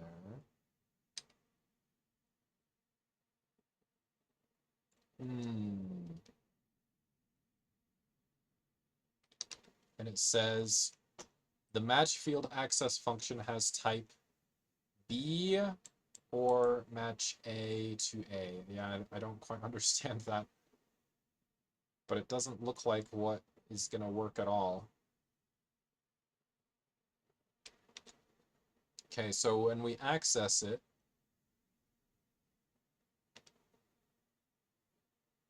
like this, the only requirement is that the accessor is used on a record that actually has that field. The other fields in the record do not matter. Okay.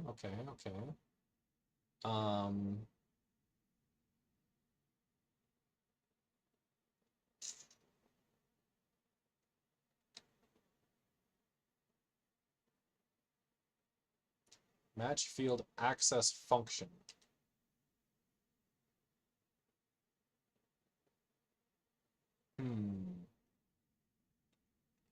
We don't need a wedge there, do we? I don't know what I need. I'm now very much guessing. So what if it's like that? Is that going to totally mess it up in a different way? Or is it in the same way? It looks like it's in the same way. So that's not good.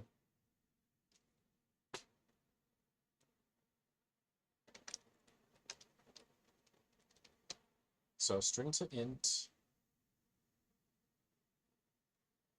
Okay, this part is insane. Let's delete because it's not necessary at all. We just need string dot write one match. Was it right? It was something like that. Add right, drop right. Yeah, it should be just right. Take n characters. So we just need the rightmost character, I think. So I put string right, match, and then what is here? That part should be fine.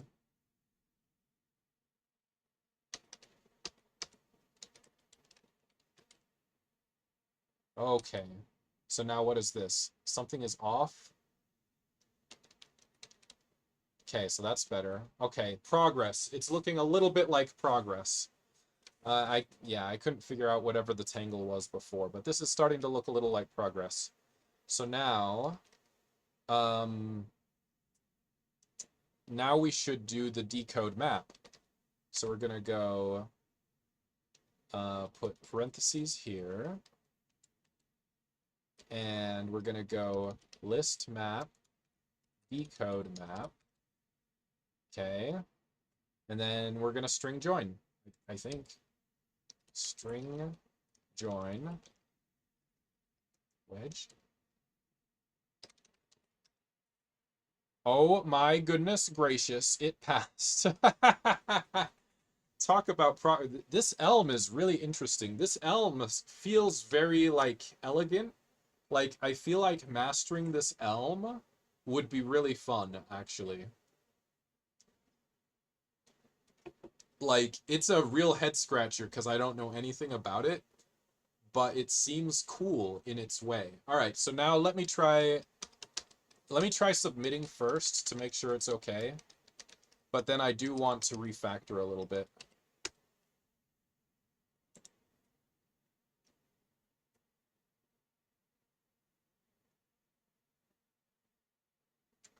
So apparently the Elm version is rated medium. Oh, and there are some hints. All right, hit me with the hint. A way to simplify your code has been found. You can replace this call by string concat. Oh, cool. Well, let's do it then.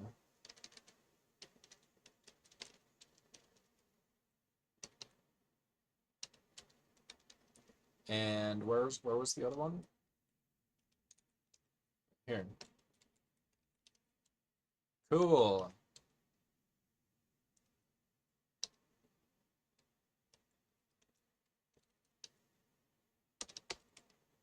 Okay, let's submit again. I think there was another hint, but let's look. Processing. All right, I'm gonna close these out. All right, all right. Yeah, so they had Kotlin run length encoding rated as an easy, but in Elm apparently it is rated as a medium. All right, so no more hints. That's good. So the first one had these ways to simplify your code. So why is it like 2-1? All tests passed. Okay. All right, I'm going to try and refactor a little bit more. Actually, okay. What is the name of in the Elm programming language? I don't want to keep calling it a wedge if it's not a wedge.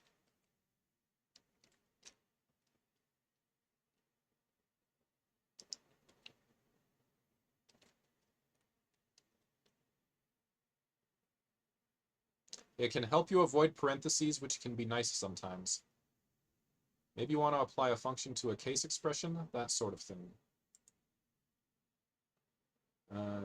Okay. So this one is called pipe. So are they both called pipe? That would make sense. So is this called left pipe and this right pipe? That would make sense.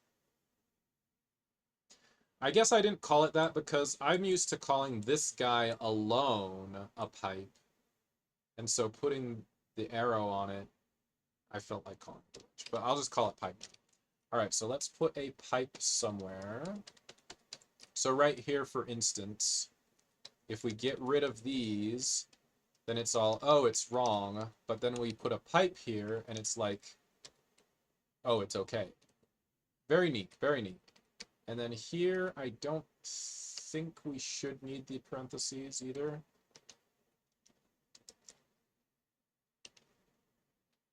Okay. So then...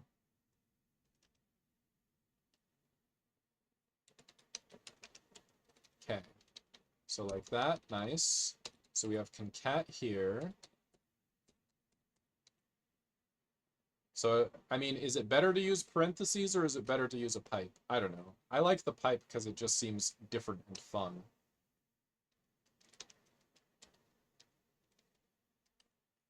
So now it says okay. Very interesting. So now if we put the pipe here as well and get rid of this, does it say that's okay?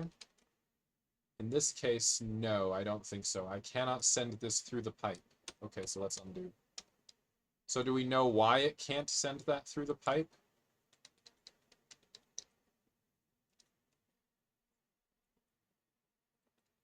I'm not sure.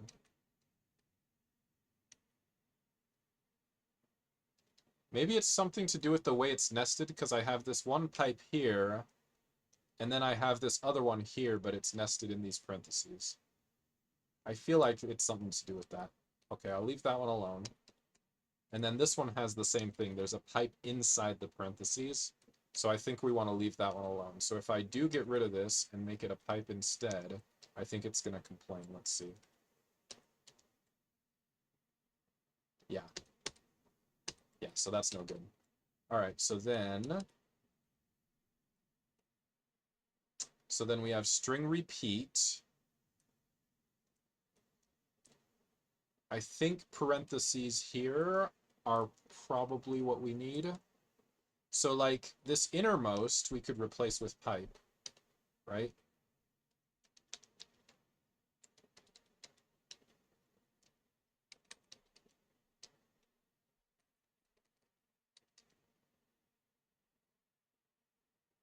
And then I believe we can replace this next one with pipe as well.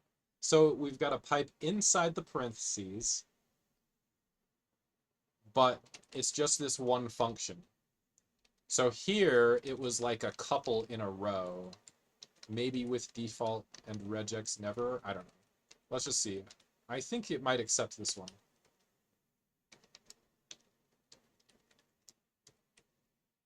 Yeah, it says it's okay. We'll see what happens when I run it, but I think it's okay. All right, so that's if contains, etc. All right. I'm just going to drop that down, I think, and drop this down. And then this one's kind of long, too.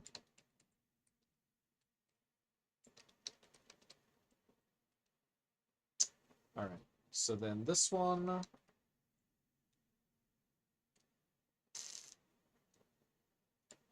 Okay, so this one I want to leave in the parentheses. But this, I think I can change to pipe.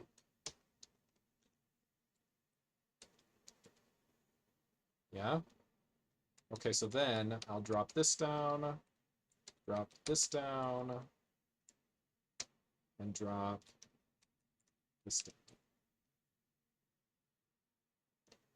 All right. And I'll get rid of the JavaScript. Okay. Now my next question, can we prettier this? It says no parser could be inferred. That's okay. So prettier for Elm. Prettier plugin Elm. Let's see what it says. Works on top of Elm format. Elm format.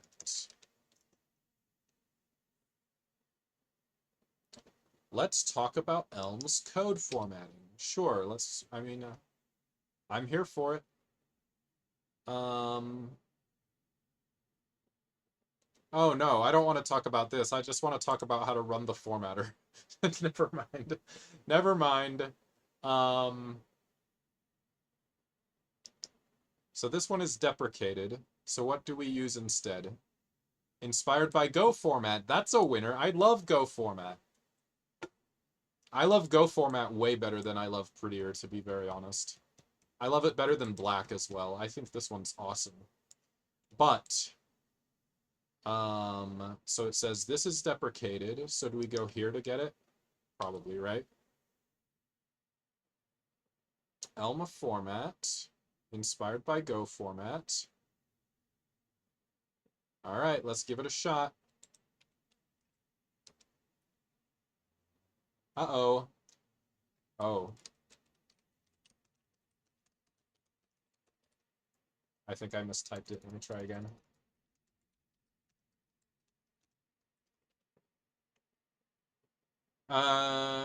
So it says okay. All right. So now when we use it, we go like...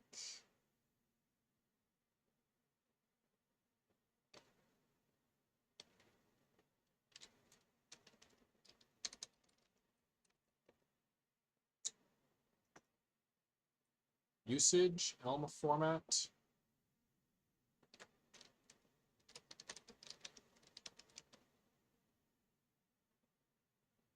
I guess. All right, so it says processed. Okay, so let's see if it looks any different.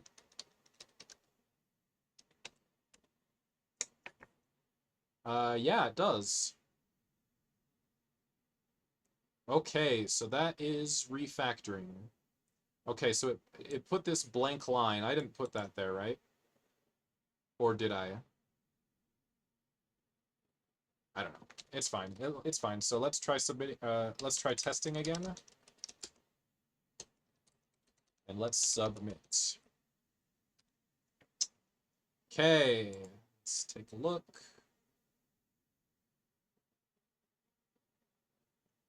All right. All right. So I'm gonna move on to the next one now. All right. This seems fine. Okay. So let's close these.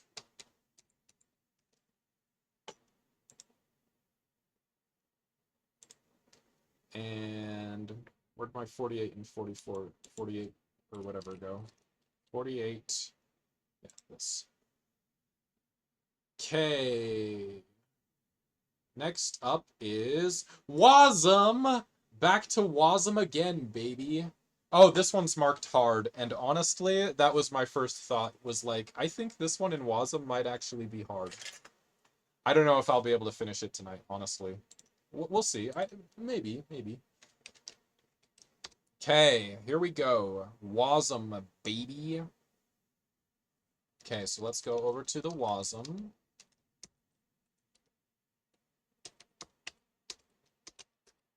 Okay, so let me review what I did before. So I did one called Difference of Squares, and the WASM is the WAT, WASM text file.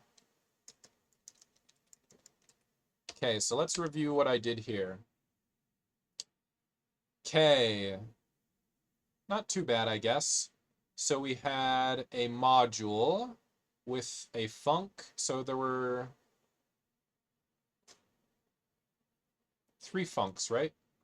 Okay, so this first func is square of sum, and let's see, the upper bound. Okay, so we're going to add 1 and then push max to the stack. Okay, so when we do this, the 1 gets pushed to the stack. So it's like fourth that way, I guess. And then we add. So this means we popped both off the stack and then put the sum on. But now we're getting the local again, which puts it back on the stack, I think. Okay, so now when we multiply, we pop the sum and the max off the stack, and we multiply. So that's how we're squaring, right? I guess.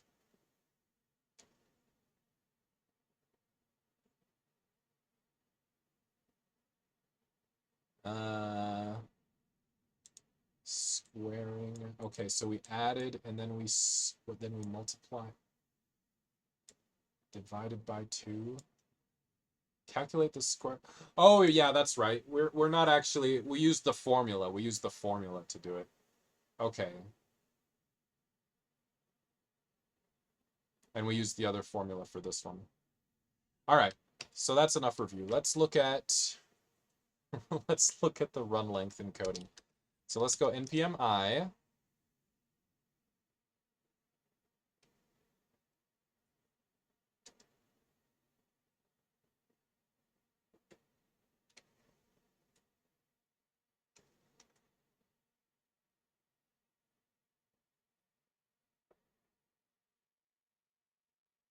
Okay, cool. Let's look into our watt file. So here's what we have in our watt file already. Quite a bit, I guess. Okay, so we have encode and decode. So this is going to be a little bit different, right? Because this time we're not going to use regex at all. Because I just don't think it's available. So I don't think I'm going to finish this one tonight. I think what I want to try before I do this is I want to try it in Python this time. Because Python's usually pretty easy, but this time without using regex. Because if I try to do it in WASM, I'm going to get very confused very fast. So instead, oh, you know, I didn't mark these complete. Let's mark this complete.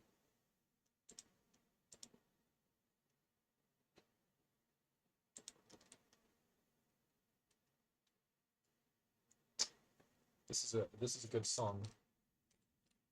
This is actually one of my favorites. All right. Okay, so, and we didn't mark this one complete either. Once I mark it complete, that's good for the silver completion. Yay.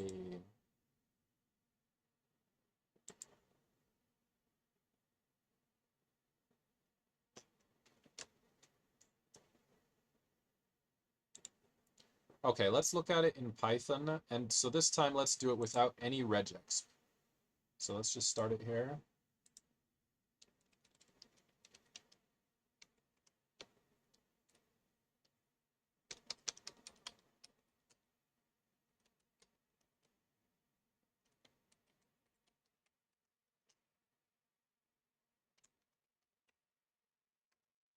Okay, so we have decode and encode.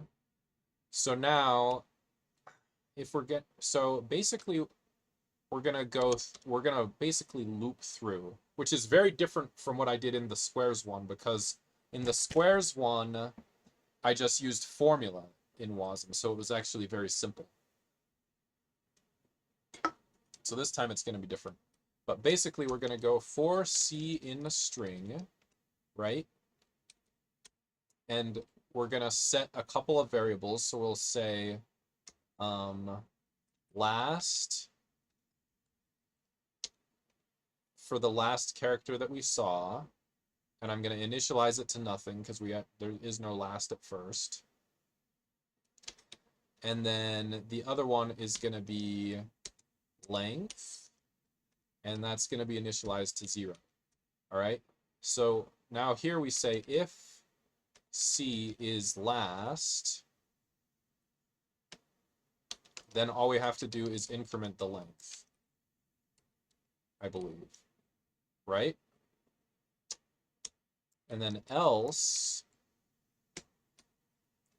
so now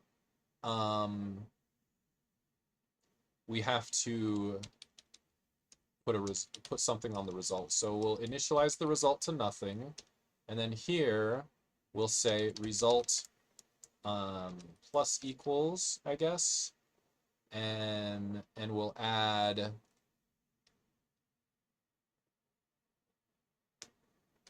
length,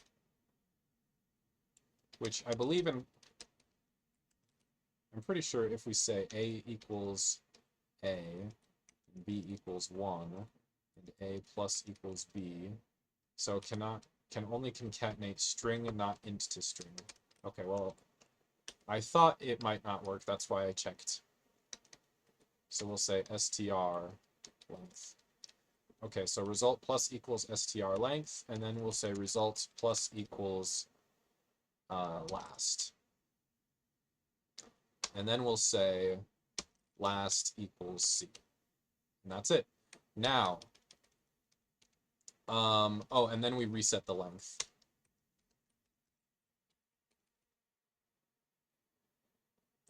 Okay, but what about in this first case? So in the first case, C is not equal to last, but we don't do anything. So we also need a case, so this will be elif, and so this will be if last equals nothing, then last equals C, and length plus equals 1.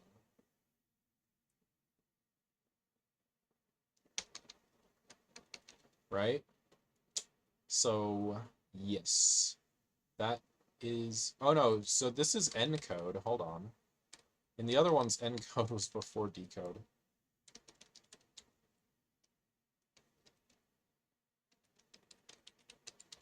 Okay, so let's think if this is logical. So we have some result, and so whenever we get a new string, we put the string length. However, we have to check if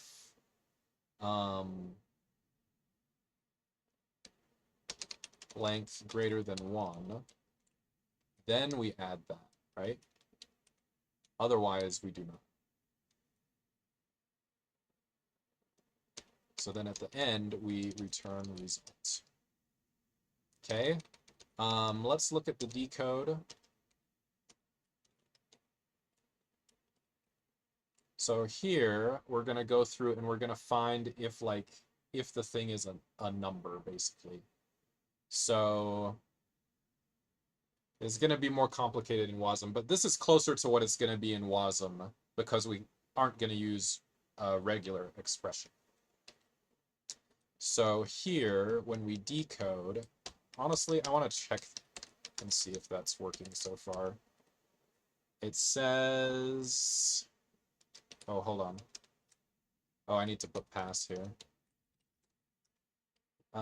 First, okay, so this one, test encode, assertion error, 2a3b4c. Wait a minute. Test encode string with no single characters. And it says, oh, okay, I got an empty. Okay, so why did we get an empty? So result was supposed to be this. We were supposed to add this, but apparently we didn't go in there because... So last equals C here. And then here C was equal to last. Honestly, this should probably start at 1, and we don't need that.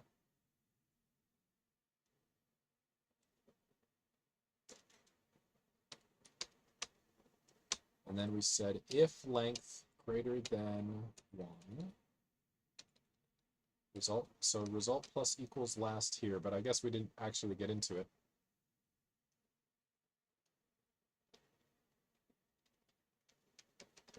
Oh, this is in the 4. What the heck? Yeah, that would mess it up. I didn't even see it at first. Okay, so I got 2a3b. Okay, so we stopped prematurely because I didn't include the case for where it's at the end. So at the end, we're going to do this same thing, right? So I guess I'm just going to copy paste it for now.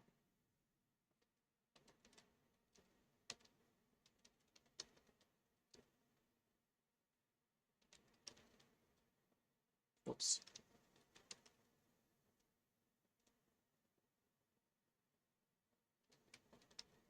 Oh, no. These go over here. There we go. Oh, gosh. I keep pressing it too many times. Okay. For C in string. Okay, so then at the very end, we have to do it one last time. But we don't need to do this. Okay, so now 6 passed. So do any encodes fail now? Hold on, let me clear. Okay, so is this a decode? So decode doesn't work yet because we're just doing pass. This is decode. Okay, oh, encode, okay. So now let's look at the decode. So, and also, I want to look at this one more time just to see if this makes sense for how it's going to be in assembly, basically. So like this, obviously we'll have to use like a different type of for loop, but that's fine. Or not even a for loop, but just we're gonna have to loop with. Actually, I don't remember. Oh, we didn't. When I did WASM before, I didn't have to loop at all. Okay, so let's look.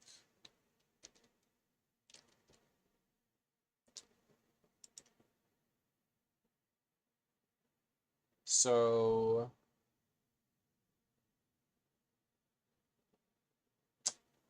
it's not JavaScript. It's a WASM instruction reference. Here we go. Control flow. I don't think I had to use the control flow because I just used those simple formulas. Wow, so it does offer a loop. That's awesome. Okay, so yeah, we'll use a loop. Creates a label that can later be branched to with BR. Okay, so they put loop here. And then they BR if to my loop. Okay, that seems like standard assembly stuff, but it seems nice. It seems like a nice syntax for it. All right. So I'm putting it off because I can't even think how to decode it right now. Or I can't even think how to decode it. So we're going to have to go for C in string again. That's going to be the same. But this time we have to check whether they are digits or non-digits. Right?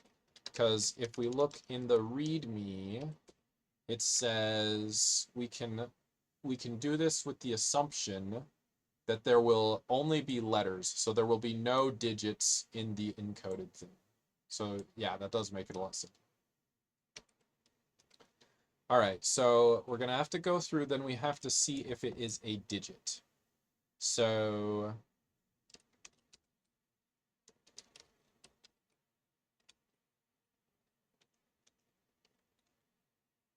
we can compare them like this, right? So if I say a greater than 1, true. If I say a less than 0, false. But 0 is less than 1, right? Obviously, but let me just make sure. Okay. And then 0 is less than 9. So we should be able to do sorted, right? Hold on. So if we do 0, 1, 2, 3, 4, 5, 6, 7, 8, 9, split. Oh, empty separator. Oh, what is the, oh, we can do list like this, right? So we make a list of it, and then if we do sorted, they come out as we expect, right? Okay, so let's check if it's a digit. I mean, obviously there are plenty of ways to check if it's a digit. Like if I were going for a Python thing, I would probably want to do a set.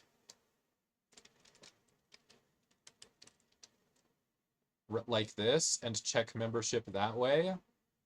But because we're going to be using WASM, I think I want to do comparisons of the characters, right? Because let's look at these references. So numeric, variable, memory, and control flow. So I don't know if we have even a concept of like a string in WASM. I think it's likely that we might not really. So I believe what we're going to get is each char is just going to be basically an int, right? Like that's common. So that's why I don't want to use a set for this. I want to just check like if it's greater than or equal to 0 and less than or equal to 9. All right, so let's do that. So we'll say if C greater than equal to 0 and C less than equal to 9. All right, so then we say, yes, it is a number. So now let's set a length equals 1, like before. So now here, well,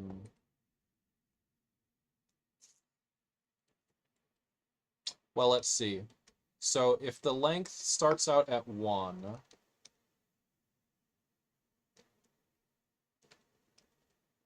should it start out at 0?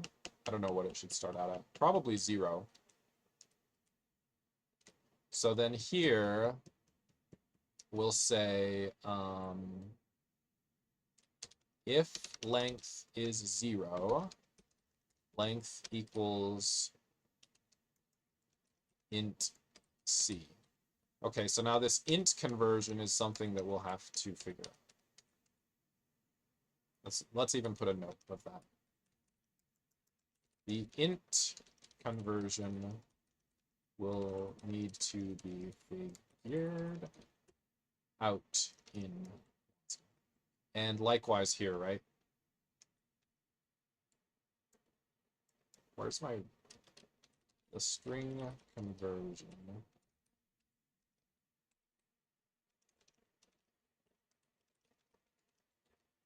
Okay. Okay, so that's it, that. But then else length times equals 10, length plus equals int c. So, yeah, I think that makes sense. So then we'll put an else here. And so then in this case, we're going to need a result.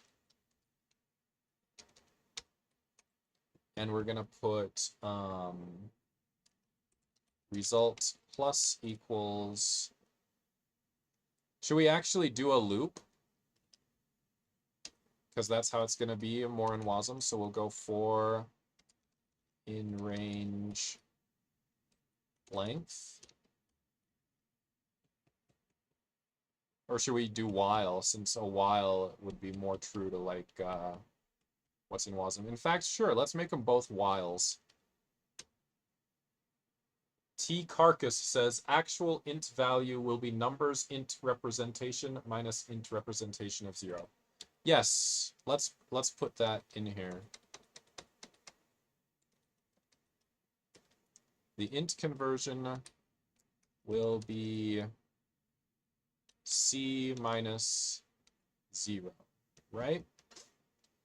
And then here, the string conversion will be c plus 0. Okay, cool. Yes, thank you for pointing that out, T Carcass. That's very right. All right, so sure, I'm thinking just make it a while. So I will say I equals 0, and I'll say while I less than len string, and then we'll say c equals string sub I, and then at the end we'll say, well, I guess we don't, we'll just say I plus plus, right? I plus equals 1. Okay, so then let's do the same here. I equals 0 while I less than len string c equals string sub I. So, I mean, it's kind of pointless, but it's more like how it'll be in assembly, I guess. All right, so then at the end, we will just say this equals 1, sure.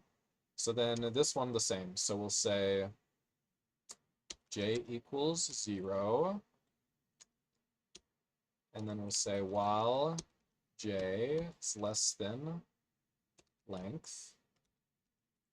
And we'll increment j here. We'll get rid of that. And then now I have to remind myself of what I was actually about to do. Oh, you know what? No, I'm going to leave that alone, because in Python we can't actually just go like a, hold on. You can't just go a minus 0, can you? Yeah, not defined. You go int a. Oh no, it's not even int. It's like a ord or something. Is it ord? Yeah, it's ord a minus ord 0, and then that gives you the 49. So then if you do 1, then it should give 1. Okay, okay.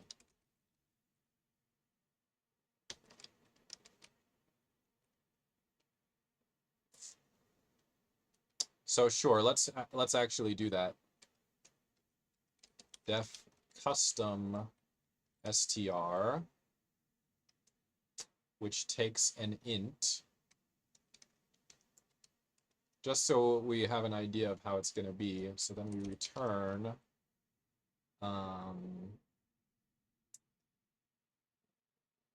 what's the opposite of ord, though? I don't remember.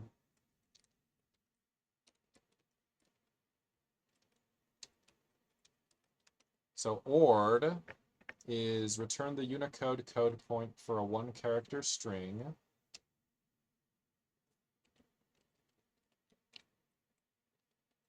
Python ord. Nope, not ordered list. Ord. Nope. Let's go here. Yeah, okay, so here's ord. Oh, it's CHR. I should have remembered that. That's mnemonic. I didn't remember that at all. Okay. So we'll return CHR of I plus ord 0. Yeah?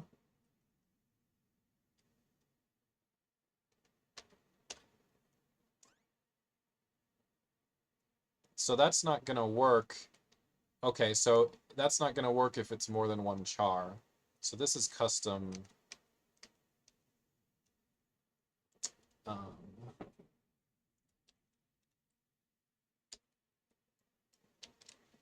Yeah, okay, let's see. So if we're in here and we say custom str equals chr of lambda I chr ord I plus ord 0. There we go. Custom str 0. No, we have to put in a number. Okay. 1, 2. So far, so fine, but when we get to 10, it's going to be wrong, right? Okay. 9 should be fine. Okay. Let's do custom int, which takes an s and return ord. Okay, but again, this should be a C for just one. Ord C minus ord 0. Huh?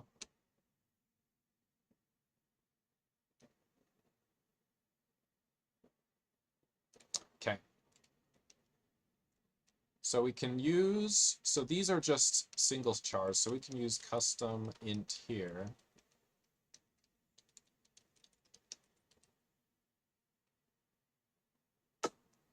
But this str needs to handle numbers of 10 and higher as well. So when we do that,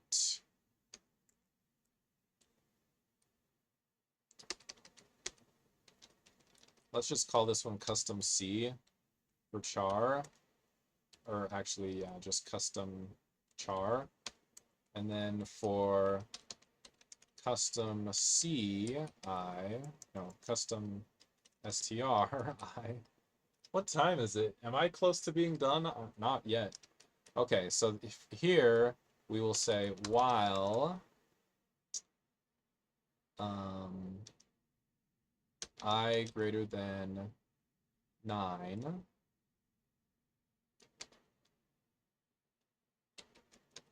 So we'll say result equals this. While I greater than 9, result plus equals custom chr of I integer divide 10. No. It's I mod 10, but I'm going the wrong direction. So result equals result plus result is what it is. Okay, so that will go on the front. No, it should go on the back. It should be plus equals.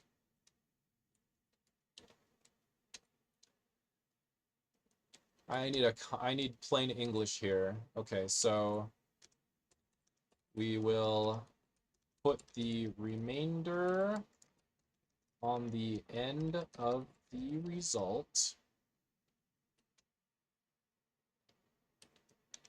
while changing I to the quotient.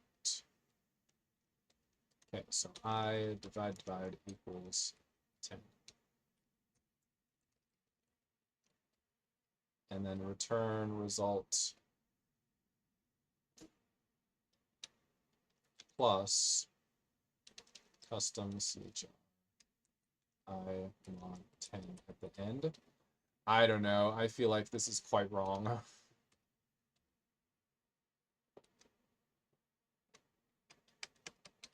Okay, let's give it a test run.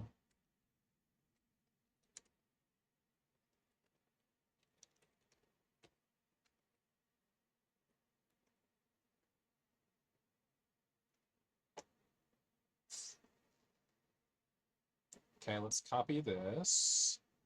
And let's copy all three of them. Okay. Paste there. Okay, custom CHR should work fine for 9, but not for 10. Okay, custom STR for 9 should be fine. Okay, now how about for 10? I don't know what I'm expecting. Okay, it's just backwards. Easy peasy.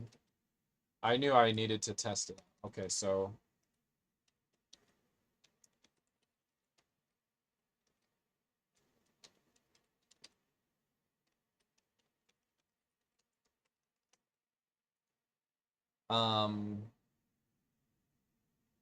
yeah, let's see. Let's copy again. I don't know if I was supposed to reverse both of those. Let's just see.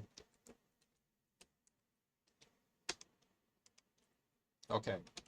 Custom CHR 9, 10, STR 9, 10, 100, 1, 2, 3, 1, 6, 6. Well, I mean, I just spent a weirdly large amount of time on that, but I think that's basically right. It won't handle, like, negatives at all, but the run length encoding problem doesn't need to handle negatives.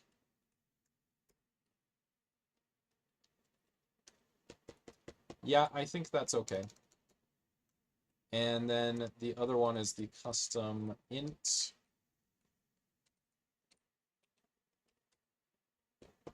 Expected a character, but string of length 5 found. Yep, I forgot I hadn't done that yet. Oh, except we're not actually going to use more than one. So I'll just put a note.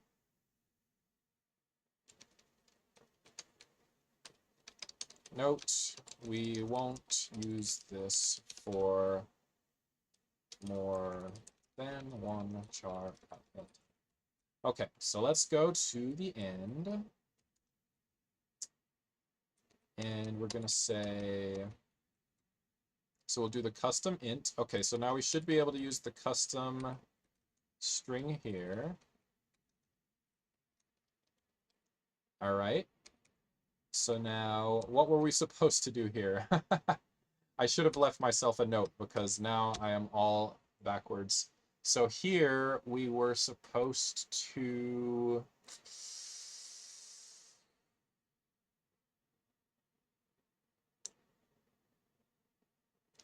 Okay, so here we are appending C to the result length number of times. Okay. So we don't want to actually increment this even. We don't need J. We want to say while length greater than 0. Something like that. So then we'll decrement length, and here we'll say result plus equals C. Okay, so length equals 0, result is nothing, I equals 0, and then, so length times equals 10, length plus equals this. I don't know if that's right. I feel like it is, but I wrote that so long ago. It wasn't that long ago, but it feels like a long time ago. So we'll return the result at the end. Let me see what the test says. All right. So something passed. Okay. Okay, so the failure says we were supposed to get HSQQ QWW, but we only got QQWW. Okay, so we missed the single letters, which we weren't supposed to. So let's look again. So we initialized length at 0.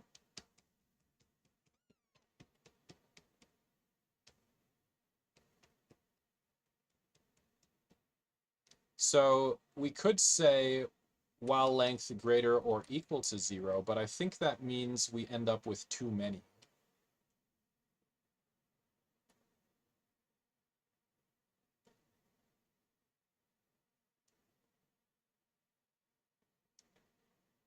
So instead, I think it's probably if length equals 0, length equals 1, because just of the way they're encoded with like no length. With no length if there's no number. Or no, if the length is 1, then we don't even write it. That's what it is. We omit the length if it's 1. Okay, so they pass now, so that's good. Let's try submitting.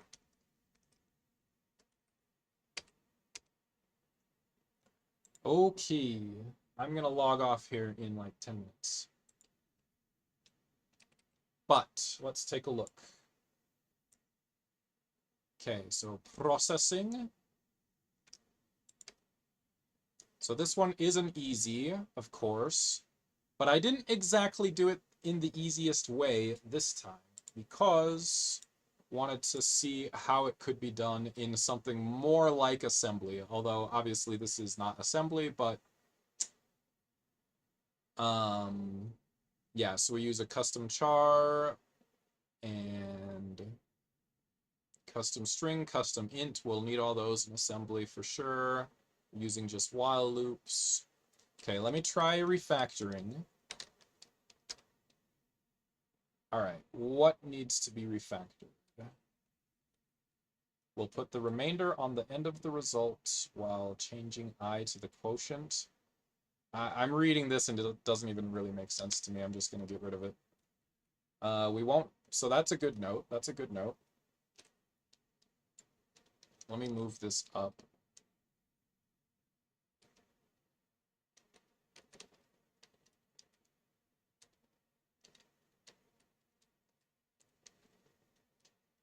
The string conversion, actually we don't need that. That's information that should go here.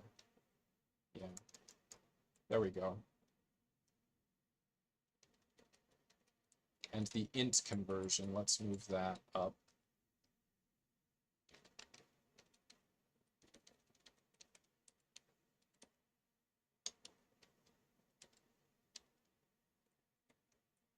All right, and then here we are appending C to the result length number of times.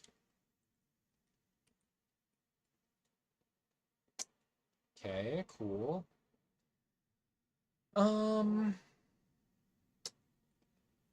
Yeah, I think that's pretty much it.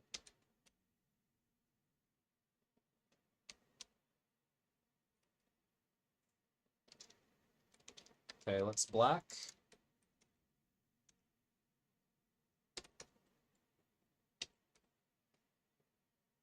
And look one more time.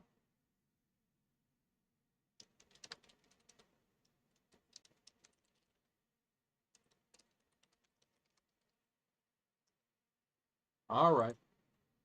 Opened up over there again. Come back, come back. Okay, cool, cool, cool, cool.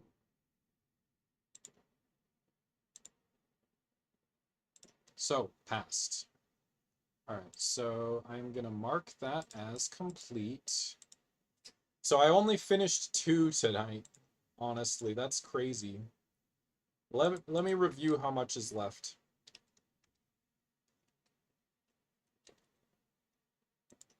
I think I probably need to finish like probably 3 per day or something like that if I actually want to finish during the year, right? So how many remain? 3, 6, 7, 8, 9, 10, 11, 12, 13, 14, 15, 16, 17, 18, 19, 20, 21, 22, 23, 24, 25, 26, 27, 28, 29, 30, 31, 32, 33, 34, 35, 36, 37, 38, 39, 40, 41, 42, 43, 44, 45, 46, 47, 48, 49, 50, 51, 52, 53, 54, 55, 56, 57, 58, 59, 60. There's so many. It really is.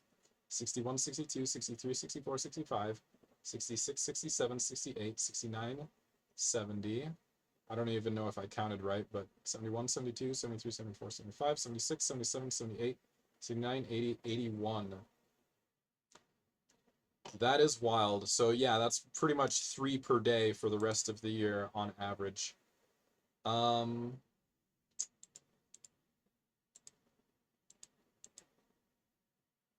Let's see. So the image.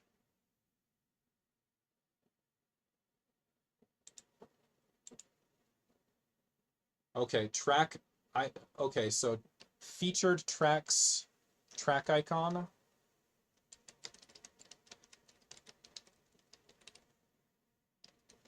I appreciate them for using semantic type class names. I love it. All right, so we have completed.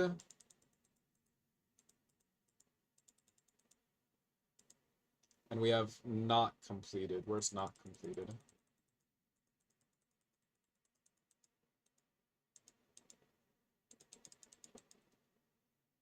Okay, so this one's not completed. So the total it shows is 138, and completed is 63. So I need to finish probably about 3 per day for the rest of the year. I don't think I'm going to be able to, but I'm going to give it a shot. I'm sure going to give it a shot.